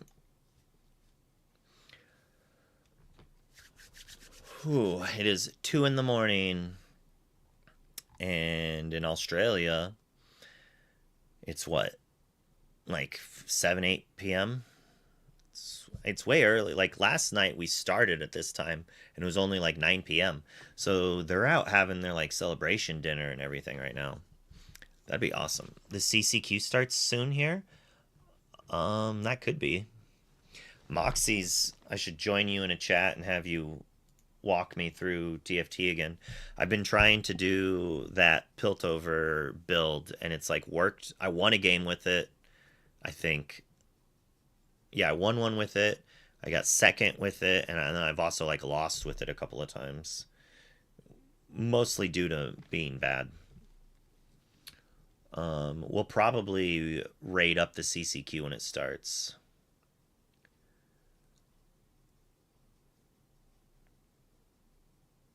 Yeah, I think one of the mistakes I made when I died was I think I spent too much on items and not leveling up. Basically, like I got to the T-Rex, but then I ran out of money and I couldn't like make my board better by adding more characters because I couldn't level up to then put the amazing extra 5 stars I had out.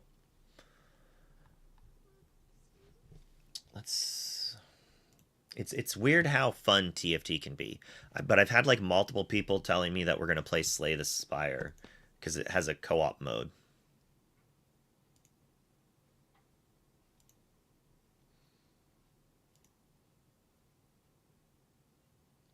Yeah, I don't think it's not up yet, the CCQ.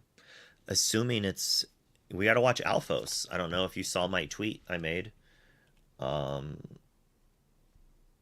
It was 4 notifications. You taught me a BB.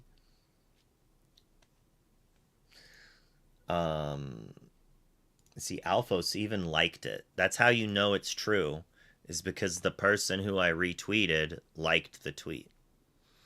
I like earlier I'm like, oh, I don't like to tout myself or be egotistically. I'm quite humble, and this is my tweet. My friend that I taught everything he knows to the day before he qualified in Richmond is dominating another event and is most likely going to win the CCQ and qualify for both EUC and NAC. Lorcana, surround yourself with greatness and you'll do great. If you pay attention to Lorcana Twitter, you'll know why I made this tweet. And I was just teasing someone who also commented on it, so it's kind of funny.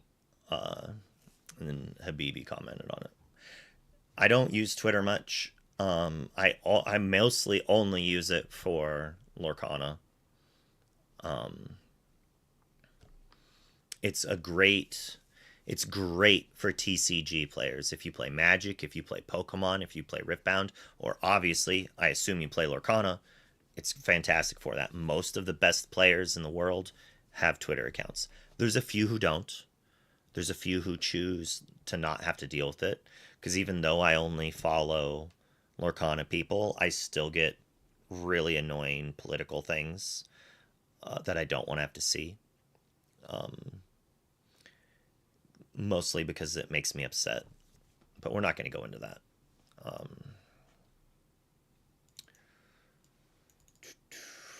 I wonder, does Inkdex have all of the DLC deck lists up, do you think? Like, maybe they even have the metagame for it. Challenge, so they... Oh, there's just one deck. I don't want deck lists, I want the event. Well, it says... Okay, there we go. There we go. There we go. He named his deck Fluffy Bear. I mean, do you think he was running the same? How dare you be rude to Alphos, Moxie? How dare you?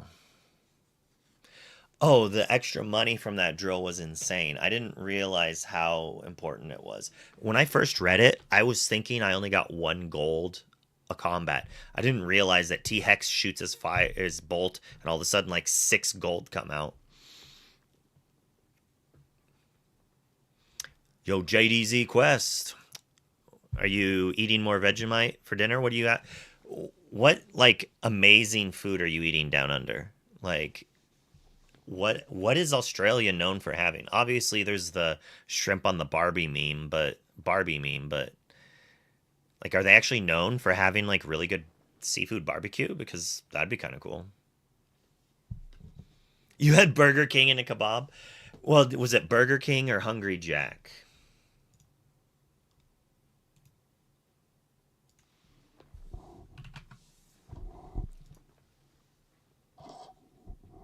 How's the coffee there? I think JD just drinks, like, black drip coffee. Like, I don't think he puts sugar, cream, nothing in it. he's like military old school, right? Like he doesn't have he just wants that caffeine injected into him.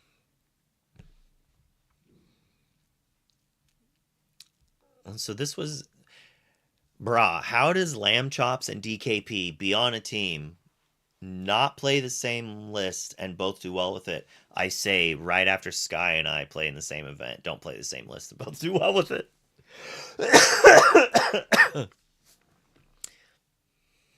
Just says skill matters. Skill matters in these games. Burger King is Hungry Jack's. Yeah, so call it Hungry Jack's. You're Australian now, JDZ. Come on, bruh.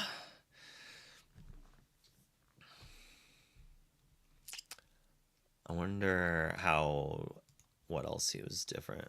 Fluffy Bear, and then we got Molstars, Costco hot dogs. Let's look between these two. 3 Yago, 2 Tigger. 3 Yago, no Tiggers. Ink Runner. Oh. So he's running a Hypnotic Strength over the Ink Runner. 3 Yago, 4 stacked. 3 Yago. So he cut a cat and a Dumbo. Bro, that is crazy, DK.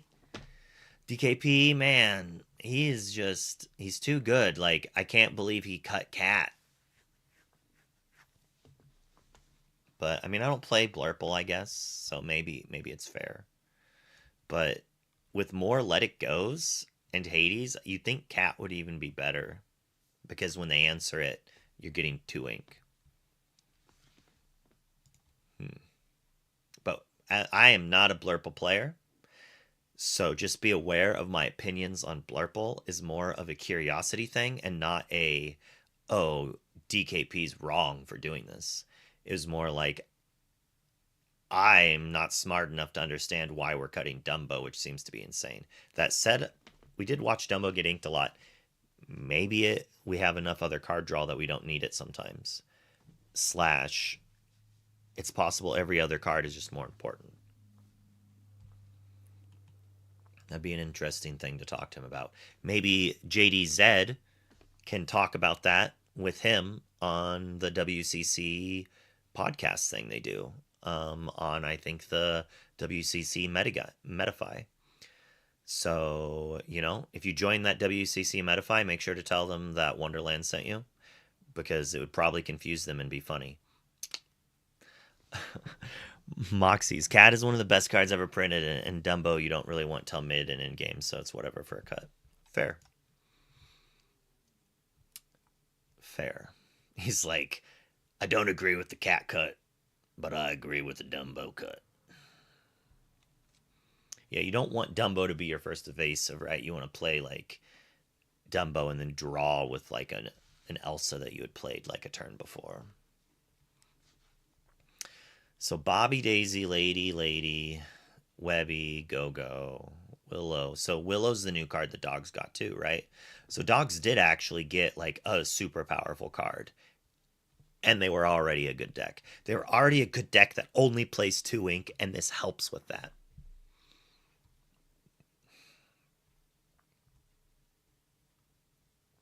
The funny thing to me, though, is everyone losing their mind about how Grandmother Willow is used to bring back Lilo to be cheaper. What deck is playing Grandmother Willow that is paying full cost, that is not singing removal? The only time in my mind that this matters is if you're bringing back Lilo and then hard casting a Strength or Zeus.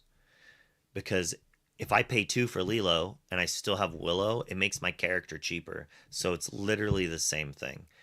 That's my rant. So just like, now the next time someone complains about that to you, you're going to think of that and you're going to be like, but it doesn't matter most of the time. No one ever does that. Was the new nanny actually insane? Hold on, we'll get to it. Lilo, Mowgli, kind of new but not new, been good. Deceiver as well. So if Amber Sapphire is good, they have a lot of answers. Tramp, obviously good. And the Nanny, which, as JD just said in chat, and Dylan said, in his interview. He's like, the nanny's very good, it was just kind of interesting. He said nanny for tramp. I'm hoping he meant this, and I really, really, really, really hope that he was not grabbing this tramp all day. Maybe there's a cost 2 or less to play. It does not actually cost less as a card in your hand. So if somehow they ruled that he could grab this with Nanny, then yeah, Nanny's busted in this deck. But I'm assuming he was referring to this 2-cost tramp, just as like a good way to get that, to activate these ladies. And you also get to grab Go-Go when you really need Go-Go to win the game. Or you can grab a Lee or one of the Mowgli Ursulas to take cards out of their hand. And then when you use Emerald Chromacon to bounce it back, it draws a card. Which is also good. Like, the card's solid. Just talking about it right there makes me like it even more, right? It grabs all these cards. So you're like most likely not whiffing. And you actually have like multiple high lore threats to grab off of it. And it sings for 3 when you're trying to sing Under the Sea. And, you know, it can sing this too, but realistically, it's the Under the Sea singing. That's good. How many? All right, so we got... Was Tiago on Rockstars? Son of a gun. Nope. So I bet you he was playing the same list. Because they tested together, right? No. He played one less. His Ursula count was... He upped the Mowgli, run one less Ursula. And he played 2 3-drop Clarabelles and one less Webby. So they were a little different. So their testing kind of showed a little bit. 3 strength is kind of huge for Go-Go setups. Yeah. Play it, grab the Go-Go, and the next turn, if they quest, you get 3 lore off of it, so they got to be careful. Was this Ed? No, that's Ed. The funny thing is, Fungus said he was on Blurple yesterday. So I wonder if he was on Blurple and then swapped. Traditional Ed deck, 4s of everything except for the 2 uninkable, like, kind of cards. I wonder if Ink Geyser is just that good against Blurple. You, like, kind of wipe their board. You have Prince Philip and another character, and you just Ink Geyser. Maybe that's enough to just win. Oh, I have, like, a hair stuck on my tongue. It's really bothering me.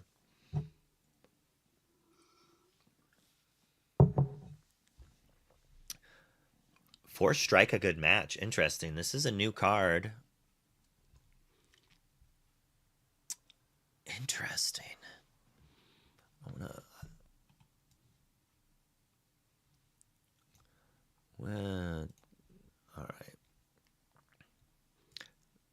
So he cut Develop for Strike a good match. Interesting. Like, the reason you played Develop was it helped you hit your turn 2 ramp. But Prince Philip actually makes the turn 2 ramp not as important, but still good. He's running Max, Basil, John Silver. We cut one. He's not running the Bend, but he's running the Ink Geyser. He's running the 2 Under the Sea, which I was on, but other people were on Improvise instead. I wonder if Fungus still thinks that's good. Maybe it could just be that he knew Dogs was good, and like maybe he played against Dogs and beat them because he had these. Because Dogs did have a good showing, it could have definitely worth it, even though it was only 13% of the field. 30% of day 2. If that's the other thing. So Zan talked about, it was either on his podcast or something. He says he plays a deck to get into day 2. And then we'll hope to try to just win to outskill day 2. I actually do the opposite. I play a deck that I think will have a good day 2 prediction meta of how I think the meta will solve. I'm going to play a deck that I think will be good in day 2. That's what I did like all in season 1. Because I made it to day 2 a lot. But then once I got to day 2, I would lose the important match. And I was tired of that. And I was like, well, I want to have good matchups in the top cut. And that did eventually work out for me. I don't know. I kind of like that aspect. And for Ed, these Under the Seas were looking a lot better when like Dogs was 30%. And it's still a bad matchup, but that makes the matchup a lot better for you. And then you get to add the Strike to try to get those again. Ink Geyser, though, is not for that matchup. This is getting inked. But since he had he just had to kind of Prince Philip into it and then hope to play Strike a good match. And like, also playing the Strikes means that you have another card to discard to the Mowgli if you want.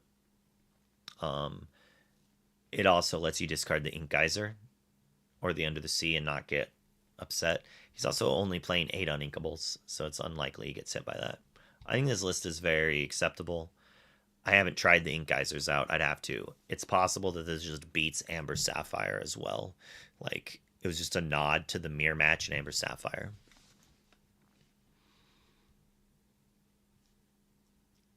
Like, could you imagine your opponent plays Clarabelle, passes like the turn. On your turn, you shift your Welcome Clarabelle and then play Ink Geyser. Like, insane.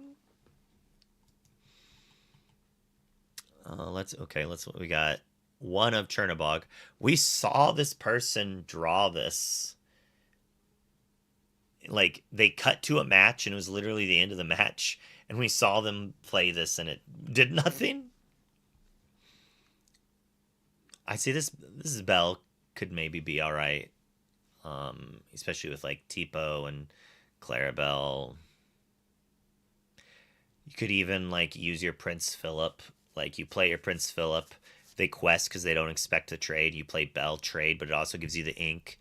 So, like, you can still maybe get to playing the hardcast Prince Philip, and then the Bell herself also trades and ramps you to get you up there.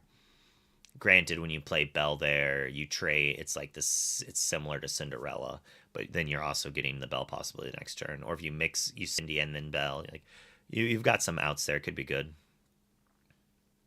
Where did I get the card stocks on the thing? It's actually from this website right here. They have it right up here. So it's this right here. And I had to do some things to make it work, but this website is useful, but also not really useful. The reason it's not useful is that there's only 11 sets out. So you don't really need it when you can just go to TCG Player and click high to low. And there's so few cards worth money that just like going down here, if anything spikes, I'm going to see it right here. But in Magic the Gathering, where there's 100+ sets, this is very useful because you can't do that. Because if you go highest cards, you're going to see $10,000 cards. You don't see anything. So the more sets that come out, the more useful this is. You'll see how like there's just not very many cards here. But if we go to MTG stocks, which they're made by the same thing, like this list is way longer. And mine's actually curated too, to show less cards and only show certain cards. And I can click it to show foils or market price. But you also notice that's neat. Then I can sort by set. And it's like a bunch of old foils are spiking in price. So I have 100,000 Magic cards. So I could click here and then kind of look through and be like, oh, wow, this Commander Common big score jumped from $2 to $9. I have that. I'm going to grab it and then I'm going to list it and sell it. Holy crap, I actually have like a dozen of these, and they're $12. I'm literally going to look through my Magic cards later tonight and pull these out and sell them. So this is a very useful website for things like that if you have bulk old cards. It just happens that I do have a lot of very old cards. So it's useful there. So right now, it's not very useful for Lorcana, but in the future, is really neat. Yeah, the stock bar is really neat. I like this, and I get to see it on the bottom. It also uses market price. Even it says average price. It's still like Stitch Carefree Surfer is not $13. Holy crap! There's no way it's $13. I sold mine too early. I actually spec'd on this card, but I sold it early. See, it's not even. It's $5. It said $12.82. It is $6. But it's very close to $9. Man, I did sell too early, bro. I bought like 12 of them. But I sold them for like $4 and $5. I was like, oh, it's not spiking, whatever.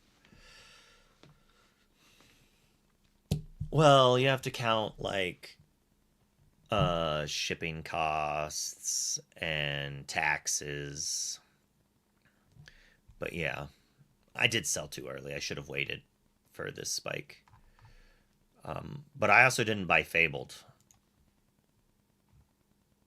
I bought these ones. Yep. This.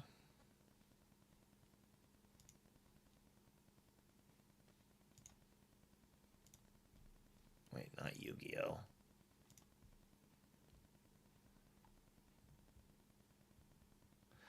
Jeez, why do you have so many kinds of games in here, bro?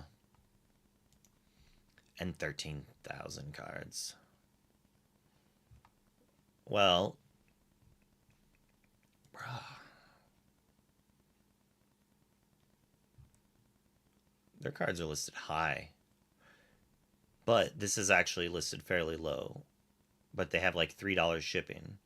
So if you find a couple more cards of similar caliber that are kind of underpriced to take advantage of their high shipping, it's a good deal. This is how I do TCG shopping a lot of the times, to save some money, which for twofold. One, I'm a spiteful person, and I do not like people having $3 shipping, so I will try to punish them for it because I'm a spiteful person.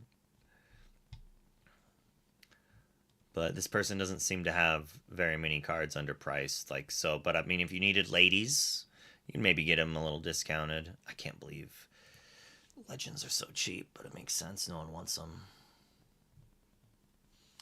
You know, pick up a few extra cheap things to take advantage of that shipping discrepancy.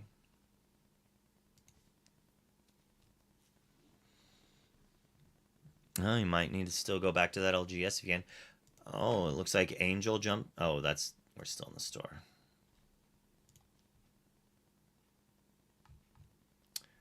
$25. I bought mine for $27, $28. I still don't even have them all come in yet, but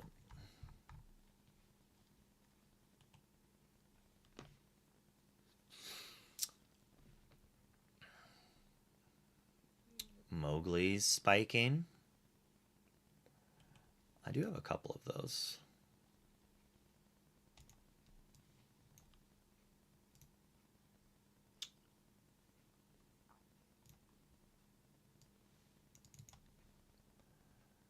$5. I do have like 3 or 4 of these. I'm gonna have to list these for me. Can you link the site? Oh yeah.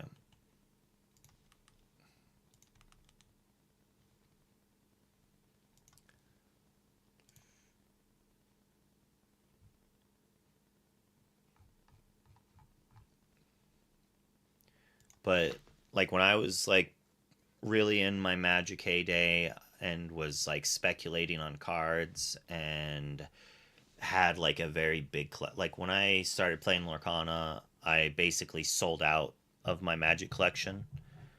I sold everything that was worth more than $5.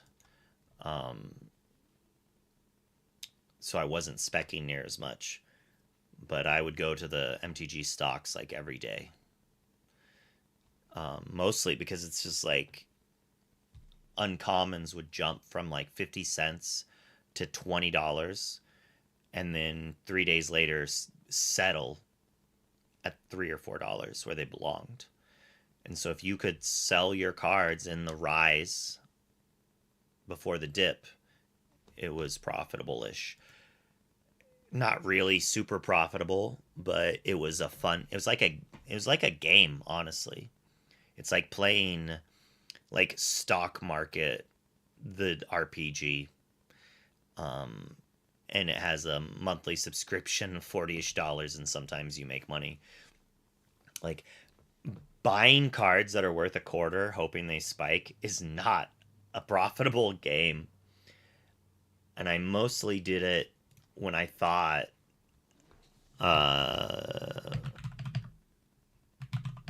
something would spike. Like I don't like tooting my own horn. I've already done it, but like I'd like to think that, you know, you're watching me because I'm good at this game. And because I'm good at this game and I have a pro team, like I don't own the team, but I'm on a pro team with some of the best deck builders in the game and players in the game who love to grind Lorcana. You know, I have insider information of sorts, like from pro level play. I know what cards they're going to be taking to these events. So I know what cards are going to do well at these events. So I know what cards people are going to buy into. So I knew very early that Yellow Sapphire was good. Like we had it on our day one deck list video. I'm pretty sure someone had it on there. I was sick when that came out, but we were testing it like during spoiler season. As soon as like the storm was revealed, like obviously I'm going to make a Sapphire Amber deck, right? And once I build that deck and I see the cards that I think are going to be good in it, if there's cards such as, say, Black Cauldron, that is not a played card, but is actually played now, I speculated. And I bought some Black Cauldrons. Color is Law also asked me to break it, and it was cheap, and I was going to do that anyways, so it like two-folded. But I was like, maybe I could make some money on that. Let's, what is Black Cauldron at right now?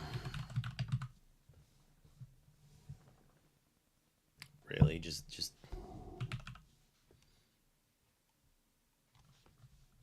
I don't know how to spell cauldron. Apparently. I even spelled it right. Is it not called Black Cauldron? Molstar beat Lamb Chops in the finals. Well, alright, I'm just gonna click here then. I'll find it myself. Maybe because I didn't put the.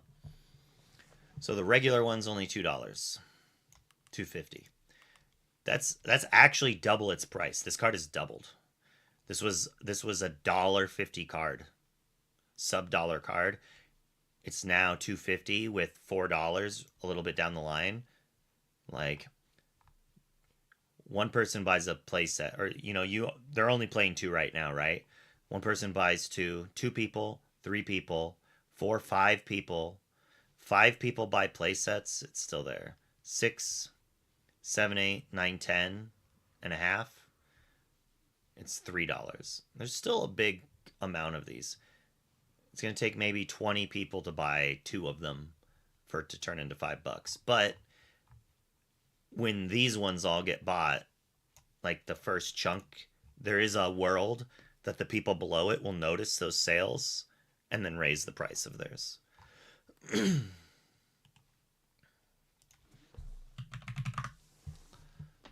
Um,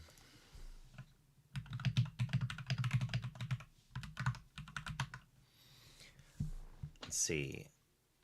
My brain turned off. I like got a message. I looked over, looked back. Black Cauldron. But the Enchanted. Woo! Woo! It's back up. It's back up. It dropped down to 50 or 60. All right. You know how I said I'm spiteful? Why did my music pause? So I listed the lowest on market for $115.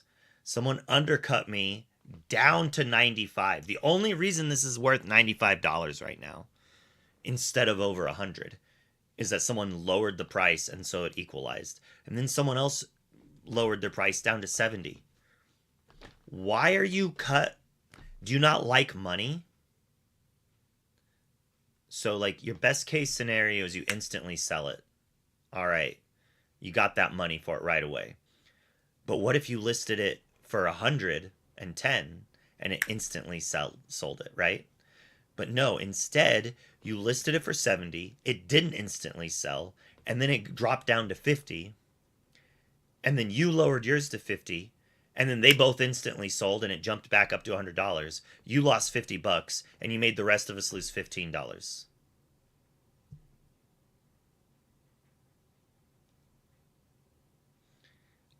I don't know. I just think it's weird. Maybe you want to lower the market price. If you want to lower the price to like try to hope someone else jumps over, that's like, and you know that I did that in WoW. I enjoyed manipulating the WoW marketplace more than I enjoyed playing WoW. Once again, but I'm sure I'm gonna have to say it like 10 more times, so no issue. The finals was Blurple being played by Lamb Chops, and he lost to Dogs being played by Dylan, also known as Molstar. So in WoW, I would buy or refine it and resell it for like twice the price. And like it was a little time consuming, but it was time consuming in the ways that I sat there, told it to like refine 100 stacks, and while it did that, I'm playing a different video game or watching another thing.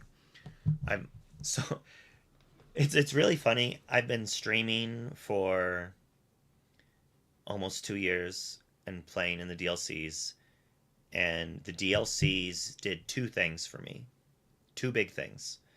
They paid off my car, and they bought me a new computer and these 3 curved monitors. And if you only have one monitor, you need to just get more. The curved monitors aren't necessary. Just 3 monitors in general. I used to use big TVs. I used to have one like 40, 50-inch TV that off to the side. Then I had another like 27 that was turned sideways. And then I'd have like a 30-ish for my main monitor. Now I think I have 29s to 32s. They're all about the same size. I can't remember. And I have it like kind of curved around.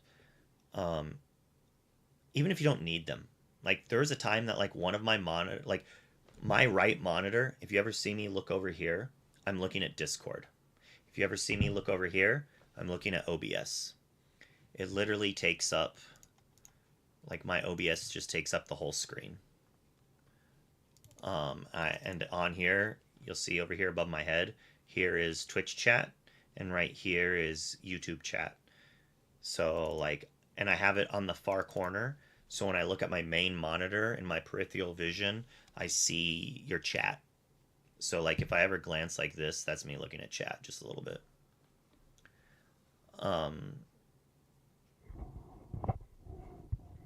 And then I just recently got this. I tried to be fancy. I didn't want. I kind of regretted it. Man, I don't know if I can still return this or not. But this is just a touch screen thing. It was like $100, and the reason I bought it was because stream decks cost like $300 and are way smaller. And since that's touchscreen, I downloaded this app that like gives me multiple mice on the screen at once. So I could plug in another mouse and literally have 2 mice moving. And when you click on one, it turns the other one off for a split second. So you're not like counter clicking. And which was kind of cool. But the main reason is it also would separate my touch screen. Because if you ever use a touch screen on your computer, when you touch it, it moves the mouse to it. And this would keep it in separate things. So then I could have a touch screen there. And then there's this other program, this right here, actually. I'll just open it up right here. Which would create a stream deck, and then like I could just play these here. This was me testing it out. This changes the volume up and then down. It's actually not turned on. Like here, it's like I turn the volume up. You can actually see it go up, down on the bottom there. This right here, if it works, it should just open Marbles on Stream. Yep, it's got to open my all this stuff. Close that down. No, I don't actually want to play Marbles on Stream, but it was kind of cool. I do regret not just buying the Stream Deck. I don't know. It's kind of weird. I have enough. Dang it! It opened anyways. I have enough random electronics and old smartphones that I shouldn't have to buy a Stream Deck, but the program to use 2 mice was a trial, and now they want money for it, and it's like a subscription, and it did not work very well at all. I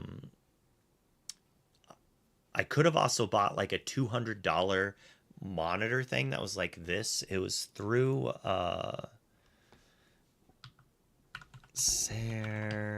Mini Monitor. This thing, but it's like $500.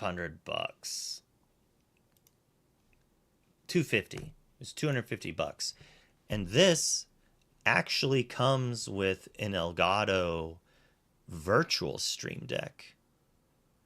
So had I just bought this, spent twice as much, spent around what I could have gotten for a Stream Deck, I could have gotten the monitor touchscreen that came with the official Stream Deck stuff, but like also would have this.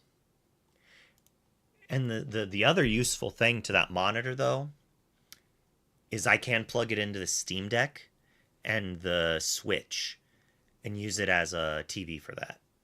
And so that's one positive thing. But I could do that with this too. And so I do have some slight regrets that I did not. Who would... Bruh, you have to have so much money to do this right here. Like buy a monitor to put in your desktop, a $250 monitor just to put a display screen on your desktop. Dang, I wish I had the disposable money to just not even blink at doing that. I mean, that's kind of what the Stream Deck is almost like. Atomic Purple. Wait. Bruh, if I bought one, it would be this one. Who else had the Atomic Purple Game Boy Color as a kid, right? Like that was what I got for Christmas. It's only nostalgia. I probably actually would rather have the all black one, but this looks weird. I guess it depends on what color your computer is, right?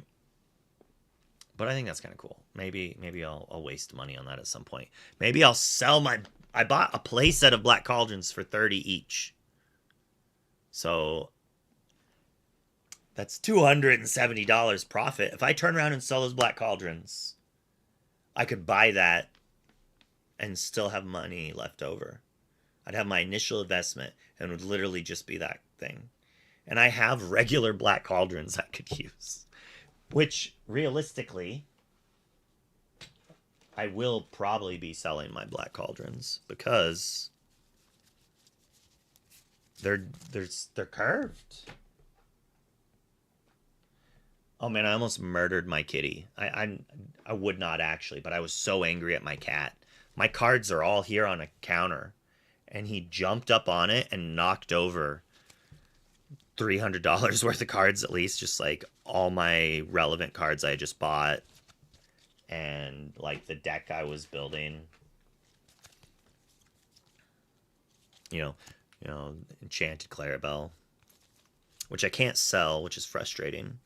Unless you know someone who wants to buy a full foil set of Shimmering Skies, because it's part of a full foil set. I miss playing with foils like this, though, bro. Look at this. Flat. Perfect. Set 4 cold foils. I really hope they go back to the old cold foil process. I liked it so much more.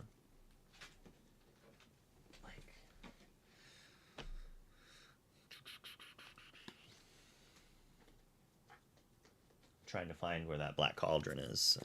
A pile of cards.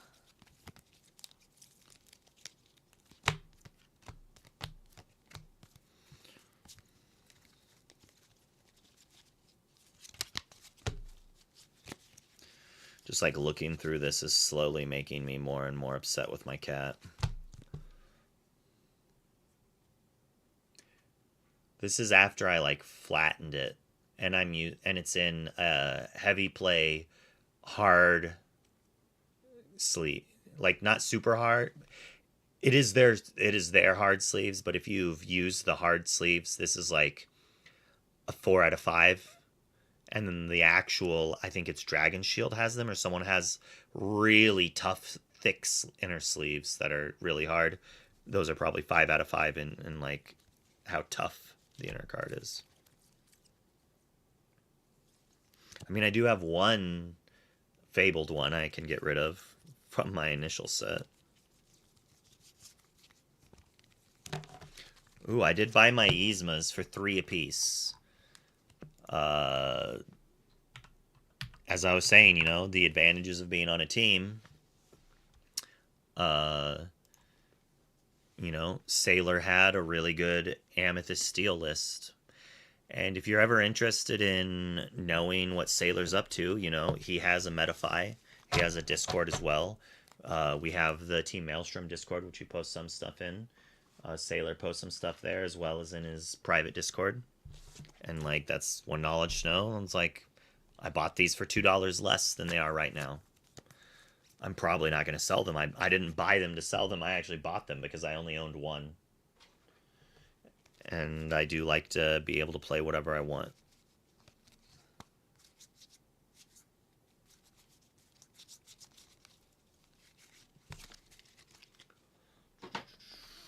One second. I'll do some squats for you.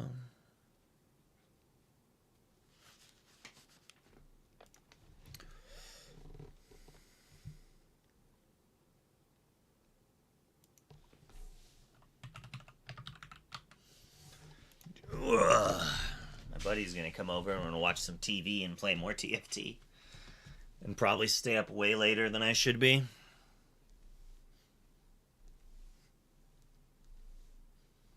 I need to turn the heater down though. Holy crap. I'm like dying. 75 degrees in the house. My wife likes it very warm. And I'm literally going to step outside in the snow right now in shorts. Woo.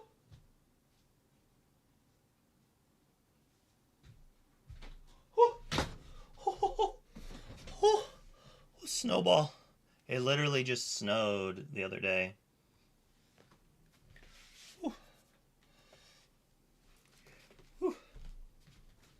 I was gonna put it in my hair and then I realized I didn't want it in my headset.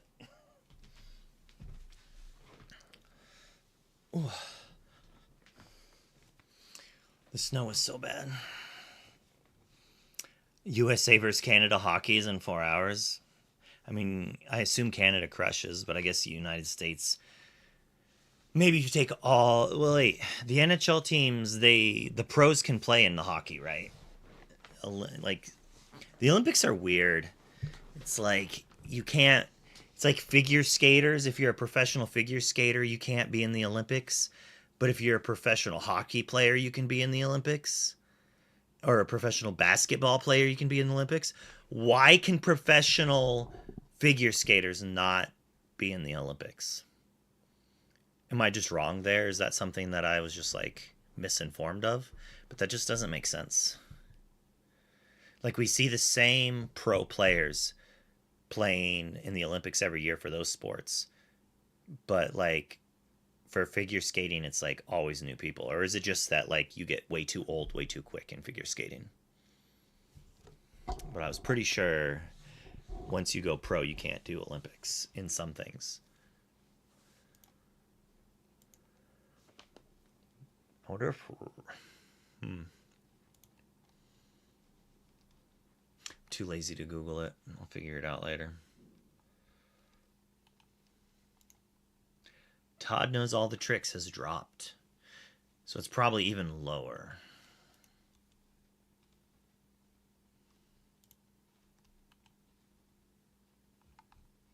Oh, that's not that bad.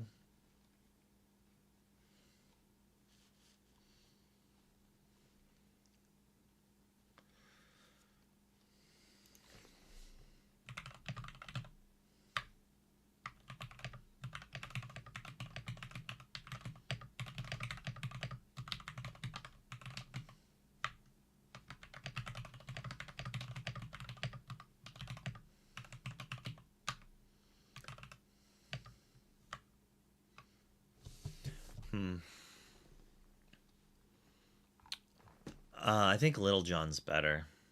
I think using Little John and like some of the new boost cards is way better than what Todd could do. Possibly. Like...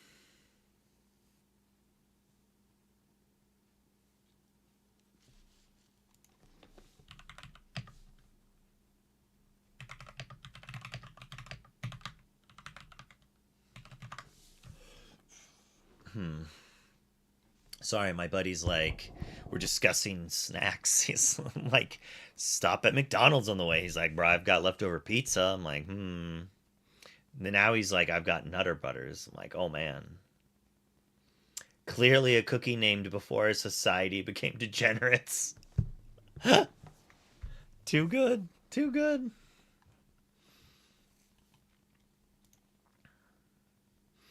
Dude, oh man, what was the craziest thing seen at the DLC though? Has to be Elsa's thing. Her castle.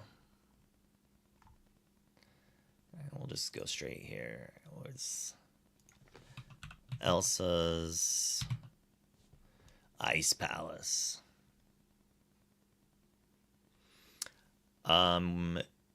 Is there a new Game of Thrones episode out? Doesn't it come out tomorrow? Wait, did someone actually buy this out?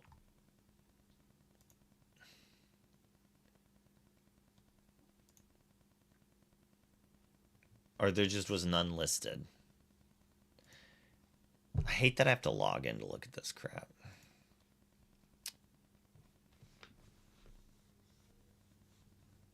Slightly disappointed the Pocahontas didn't pop. I mean, one of them did.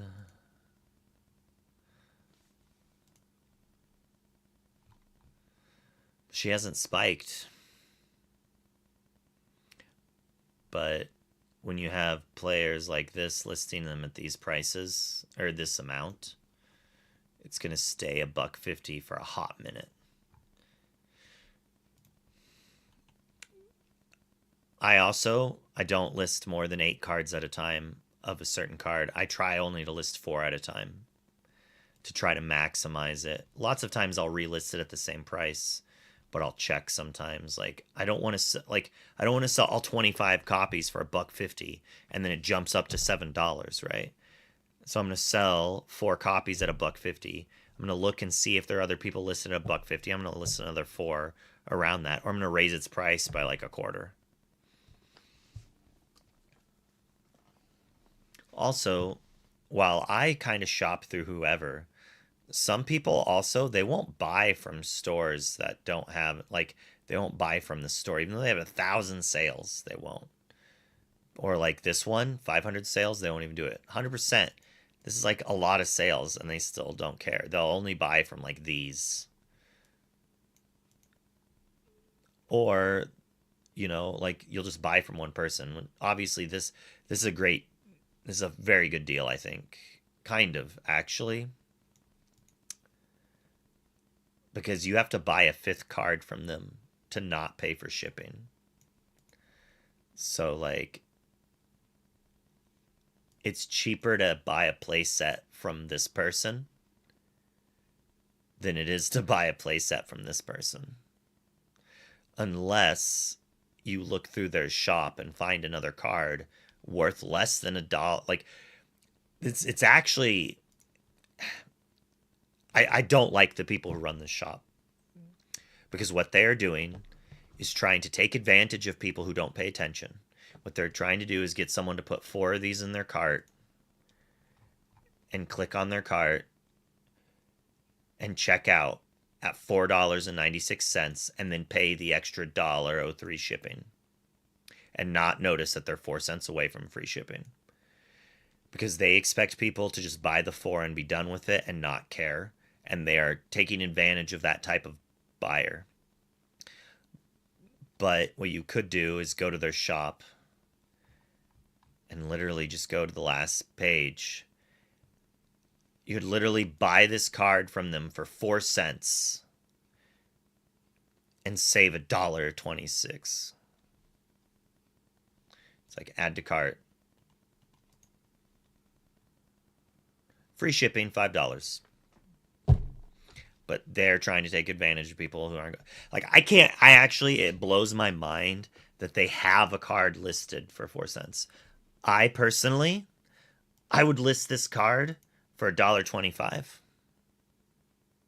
So someone could buy the full play set. It's $5. It's good for them.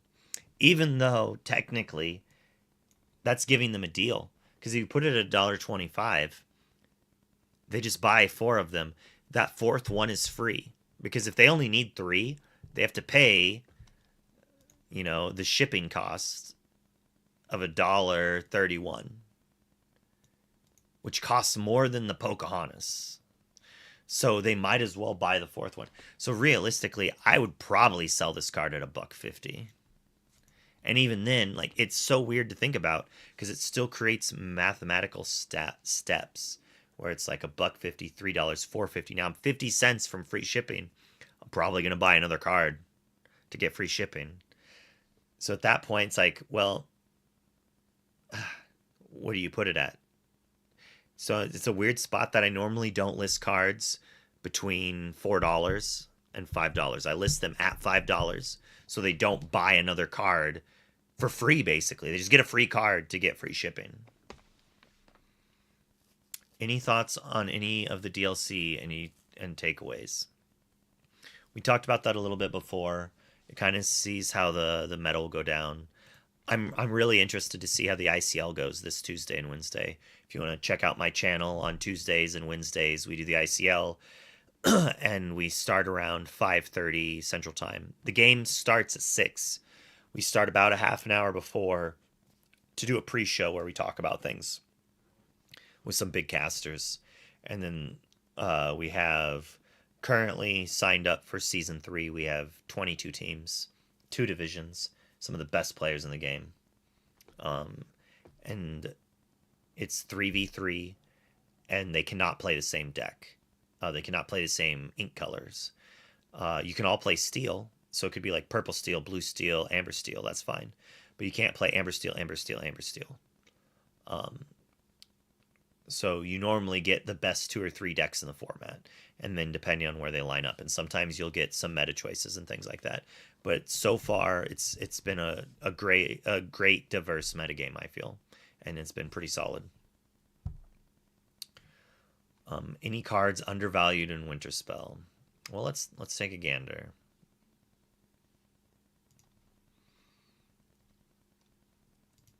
I mean, there's cards in Winterspell that I bought because I thought they would go up. Or I wanted to get them before they did. I bought Pete's at 280. I kind of regret not buying 4. I only bought 2 because it's a rare. It should go down. But people want to play Amber Sapphire, and so they're buying it. I bought Ohana's for 17-ish. It's actually gone up, surprisingly. It did not have a good showing at the DLC. Angel did, but it's gone down, which is kind of weird. But it could be that I haven't played it. It's possible that Amber Sapphire beats dogs, and which seems also rough because they're playing like 8 discard cards. So maybe the nanny with the extra discards too much. It's hard to say. Raging Storm for $1.35 I think is a great price. Be Prepared was $10, and it was a rare, and this is a super rare. But don't expect it to go insane. It is uninkable. The deck did not perform yet. Oh, we are still in someone's. We are in someone's store. That definitely changes prices. All right, so Ohana's only 15, so it has gone down a little. Yeah, 16, 17, 18. That also could have just been listed.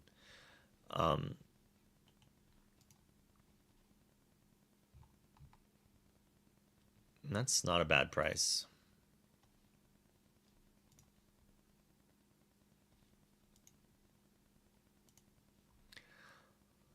Da da da da da.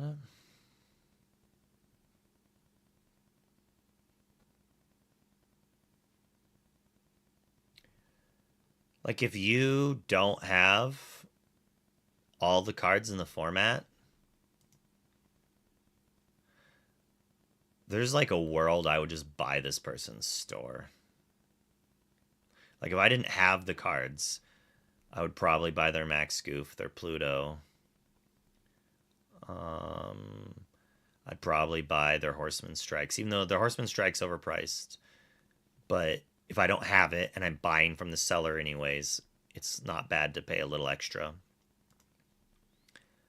And then just some staples of cards that might be playable that aren't bad. They don't have a big selection. But like getting a Zeus and an Ariel and maybe even this John Silver and this Tinkerbell, this Diablo, this Lilo, this Pete, this Spooky Sight. I wonder if this is foil. Nope. The Spooky Sight's a little expensive, but if I needed it and I didn't have it, I might buy it from this person. Maybe buy this. All based on this card being $1 cheaper. I would maybe spend like $7 or $8 at this store.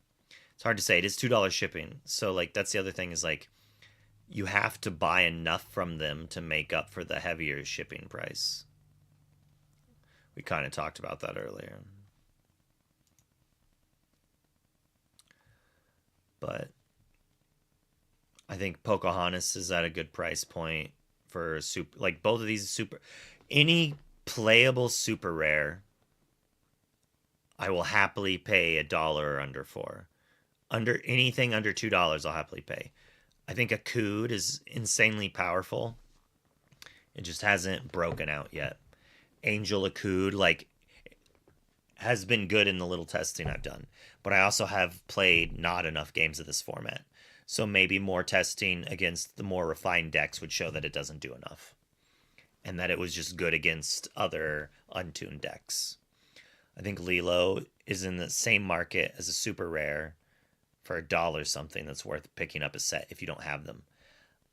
I don't think I would invest in them.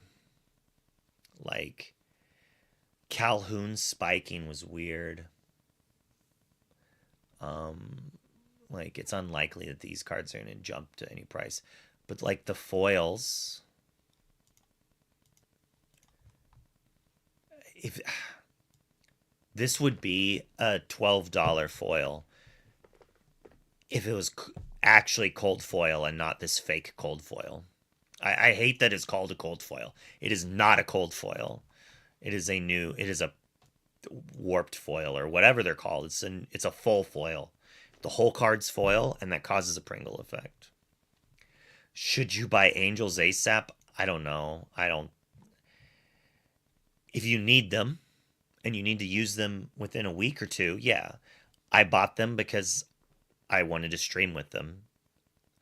And I was afraid they'd go up in price. If 2 people bought play sets, It would take like 5 or 6 people buying playset. Quite a few people. There's a lot of people listing one. Like, this is the other thing. With some cards, you can ignore shops that only have one.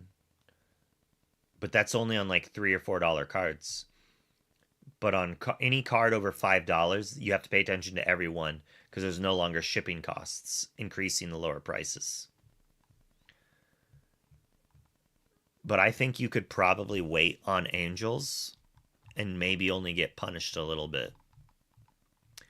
You'd spend $30 and buy foils, but you better know how to flatten them.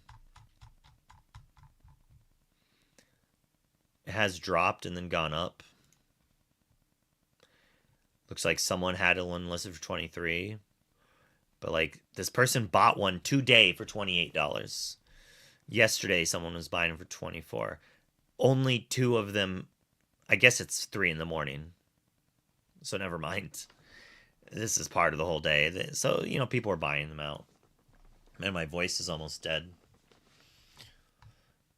Some people would never buy from this shop just because it's new.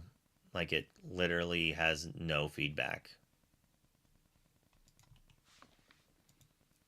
41 orders and no one left you feedback, though. So maybe they're selling, like, they just sold 41 cards. Bro, what is this? They have how do you only have 41 sales? No feedback. They have to be like brand new brick and mortar store that just listed all their cards. And if you look, their price is above market price on most cards. And that's great. Market price is not a good price point in my mind. Like, let's see, $7.95 is what they have it listed for. It's not that bad. Yeah. But yet they said market price was what? $10? But this one's, you know.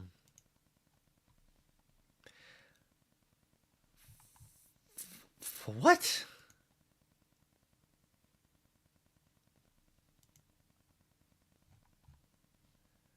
I think the filter broke. No, what? What?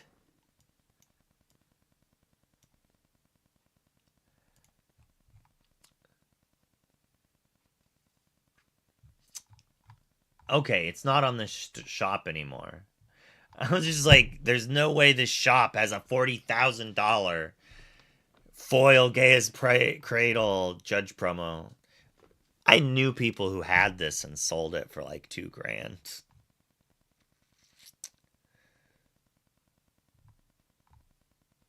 Oof, $9,000 for it.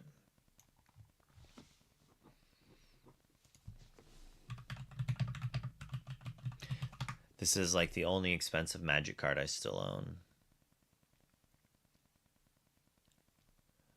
This is revised.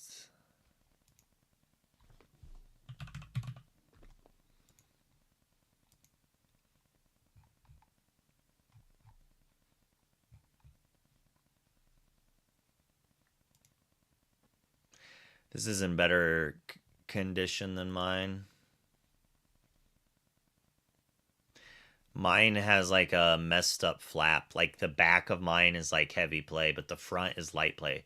My front looks better than this, but my back looks way worse than this.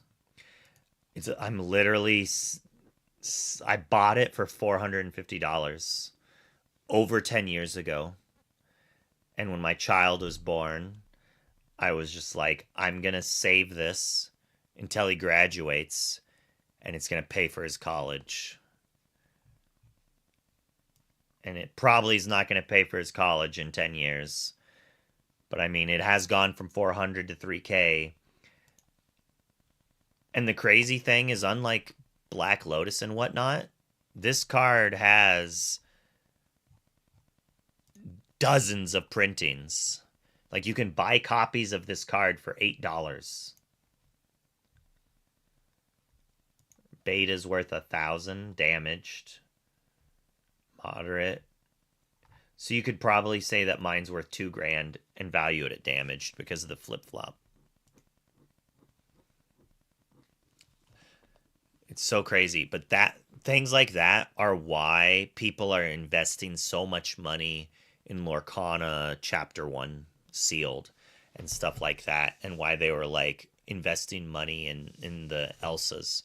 Because the very first sets can be worth a lot of money, so people really invest heavily into that. And when there was also shorted amount of product and it was hard to find product, rare Cusco, $18. It's like a 20-cent card right now. But like it was good in the meta kind of, and people couldn't find cards. It was crazy that you could literally buy a pack at $6 and had a good chance of opening $20 worth of cards in it. It did not stay that way for long.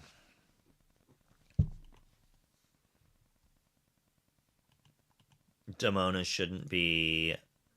shouldn't have Stone by Day. I disagree. I think Demona definitely should have Stone by Day.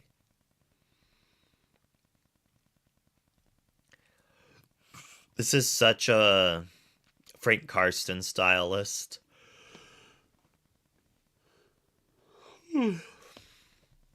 3 Angels and 2 Thunderbolts. Did all the Amethyst Steel lists play Angel?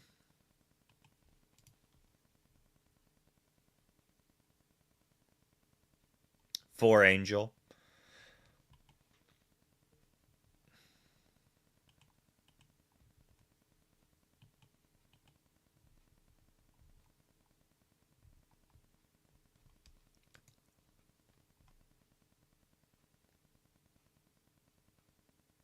This one did not play Angel.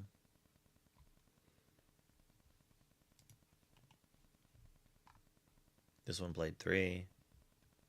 This one played 3. This was the location one. All right, here's the location list. So I think if you're going to play Purple Steel, you probably want Angel. The funny thing is, like, Angel's probably not bad with Amethyst Chromacon, but... So this is basically Burn, but it's using a different thing. So, like, I built a Burn version of Amethyst Steel, but you just got wrecked by dogs. Because when you play cards like Chromacon, they just get so much more value out of it. But he's not playing Show Me More. And, you know, you have these...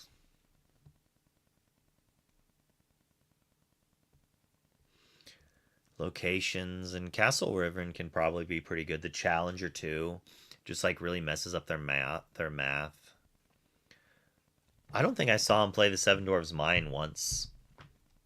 And 2 Elsa's Ice Palace. I'm assuming this is not good against dogs.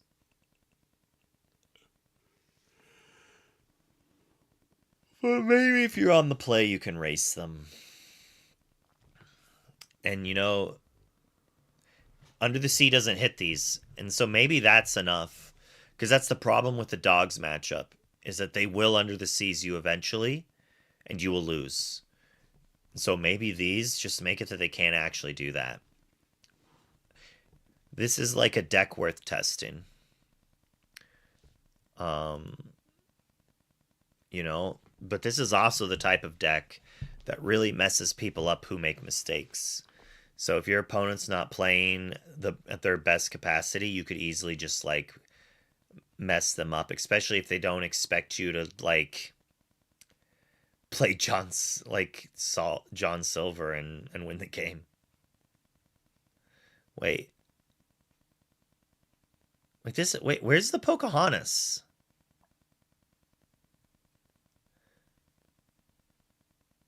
We saw, is this not was there more than one location player? Because we saw them play the Pocahontas on stream. And it did stuff. So there's either 2 location players or the wrong deck list got submitted.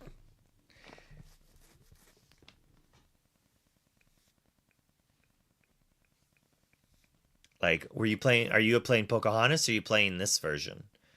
We saw someone on stream win with Pocahontas in a locations deck.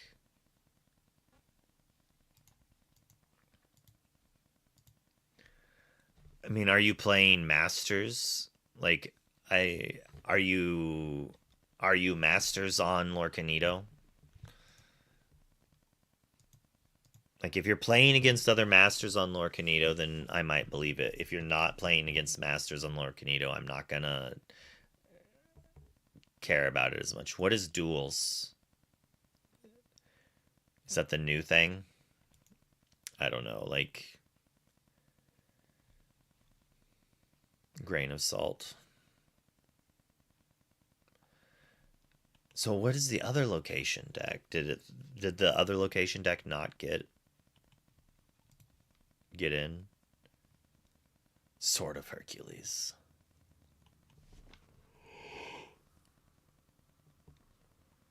Does that have deity things? What is it? Just okay, so it's good against Pudge.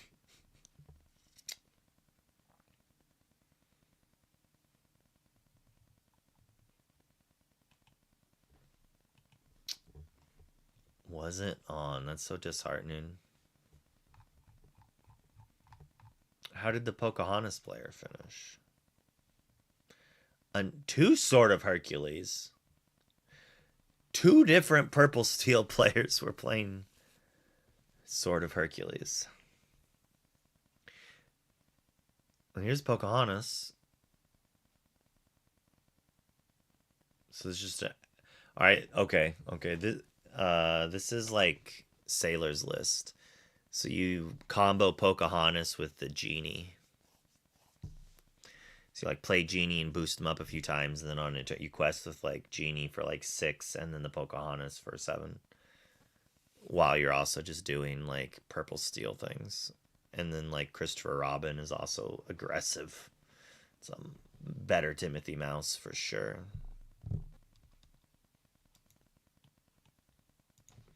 What TV are we going to watch? We did have that question earlier. We're going to be watching Landman, I think, mostly. We've kind of watched all the other shows, and we watched the weekly shows. It's anime night as well, but my other friend isn't coming over, so we're going to wait till the next couple weeks to go up. Yeah, Mowgli is up to about $5. We looked at that.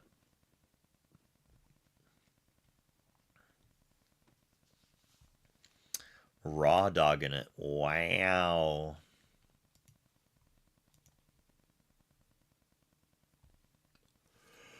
It definitely seemed like the Rockstar versions did not do as well. Although this is a Rockstar version. That was top 16. So Tiago, Molstar, Perfect Gentleman, Scrump, bruh, 4 Under the Seas and 4 Library or Lullabies. This is a crazy list. And 2 rhinos. 4 rhinos. 2 scrumps. 4 Under the Seas. This person was wanting to win the mirror match, bruh. Do I see him staying around that price? No, I see him as I'm going to find my extras and try to sell them. It is a very good card, though. And the more good non-characters that come out, the better it is. So, like, I wouldn't hold on extra, but it's possible it goes up another couple of dollars before it stabilizes for a while. Like, Calhoun was a $7 card, and foils were like 15 for months. Genie has been a $5 card and has been a $20 card, and is right now like not very much, which is also it's $7 for a rare. and like that's kind of crazy. Hey, like for 750 for a regular rare, like is insane. It's like 7 times more than it normally would be. Give me one of them Nutter Butters. Bruh. There's some real cookies in there too. Real cookies. A Nutter Butter's a real cookie. I know, it is true. Although, it's cracker adjacent too. I mean, it's like a peanut butter cracker cookie. Are we gonna have another discussion? No, because I agree with you on this one. Oh. We had a very long discussion, and You should ask them the question, before you buy some. is a stroop waffle a waffle or a cookie? I said it was a waffle, and they claim it's just a cookie. Well, I did eventually. You did concede the fact when I only had days later though. days later and multiple like Google searches and things to prove him wrong.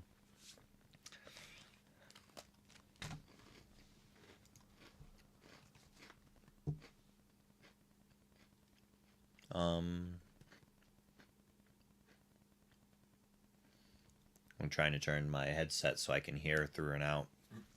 I thought it was already on voice canceling, and when I turned it made it voice canceling, and then I really couldn't hear you. Worth almost as much as Enchanted Locations. The Amethyst decks are tough matchups. Have you been beating dogs? That's the question. Dogs. You're like, why are you beating dogs, bro? That's messed up. Right? Call. What did that Lady in the Tramp ever do to you? Here.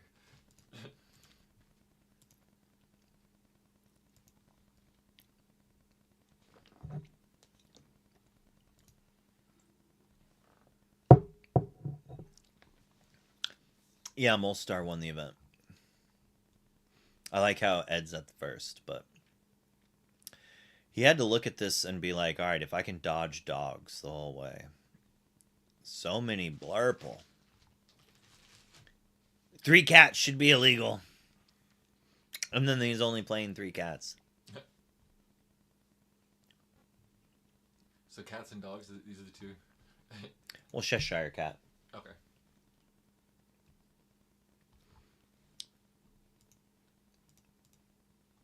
Are there any non-Cheshire cats?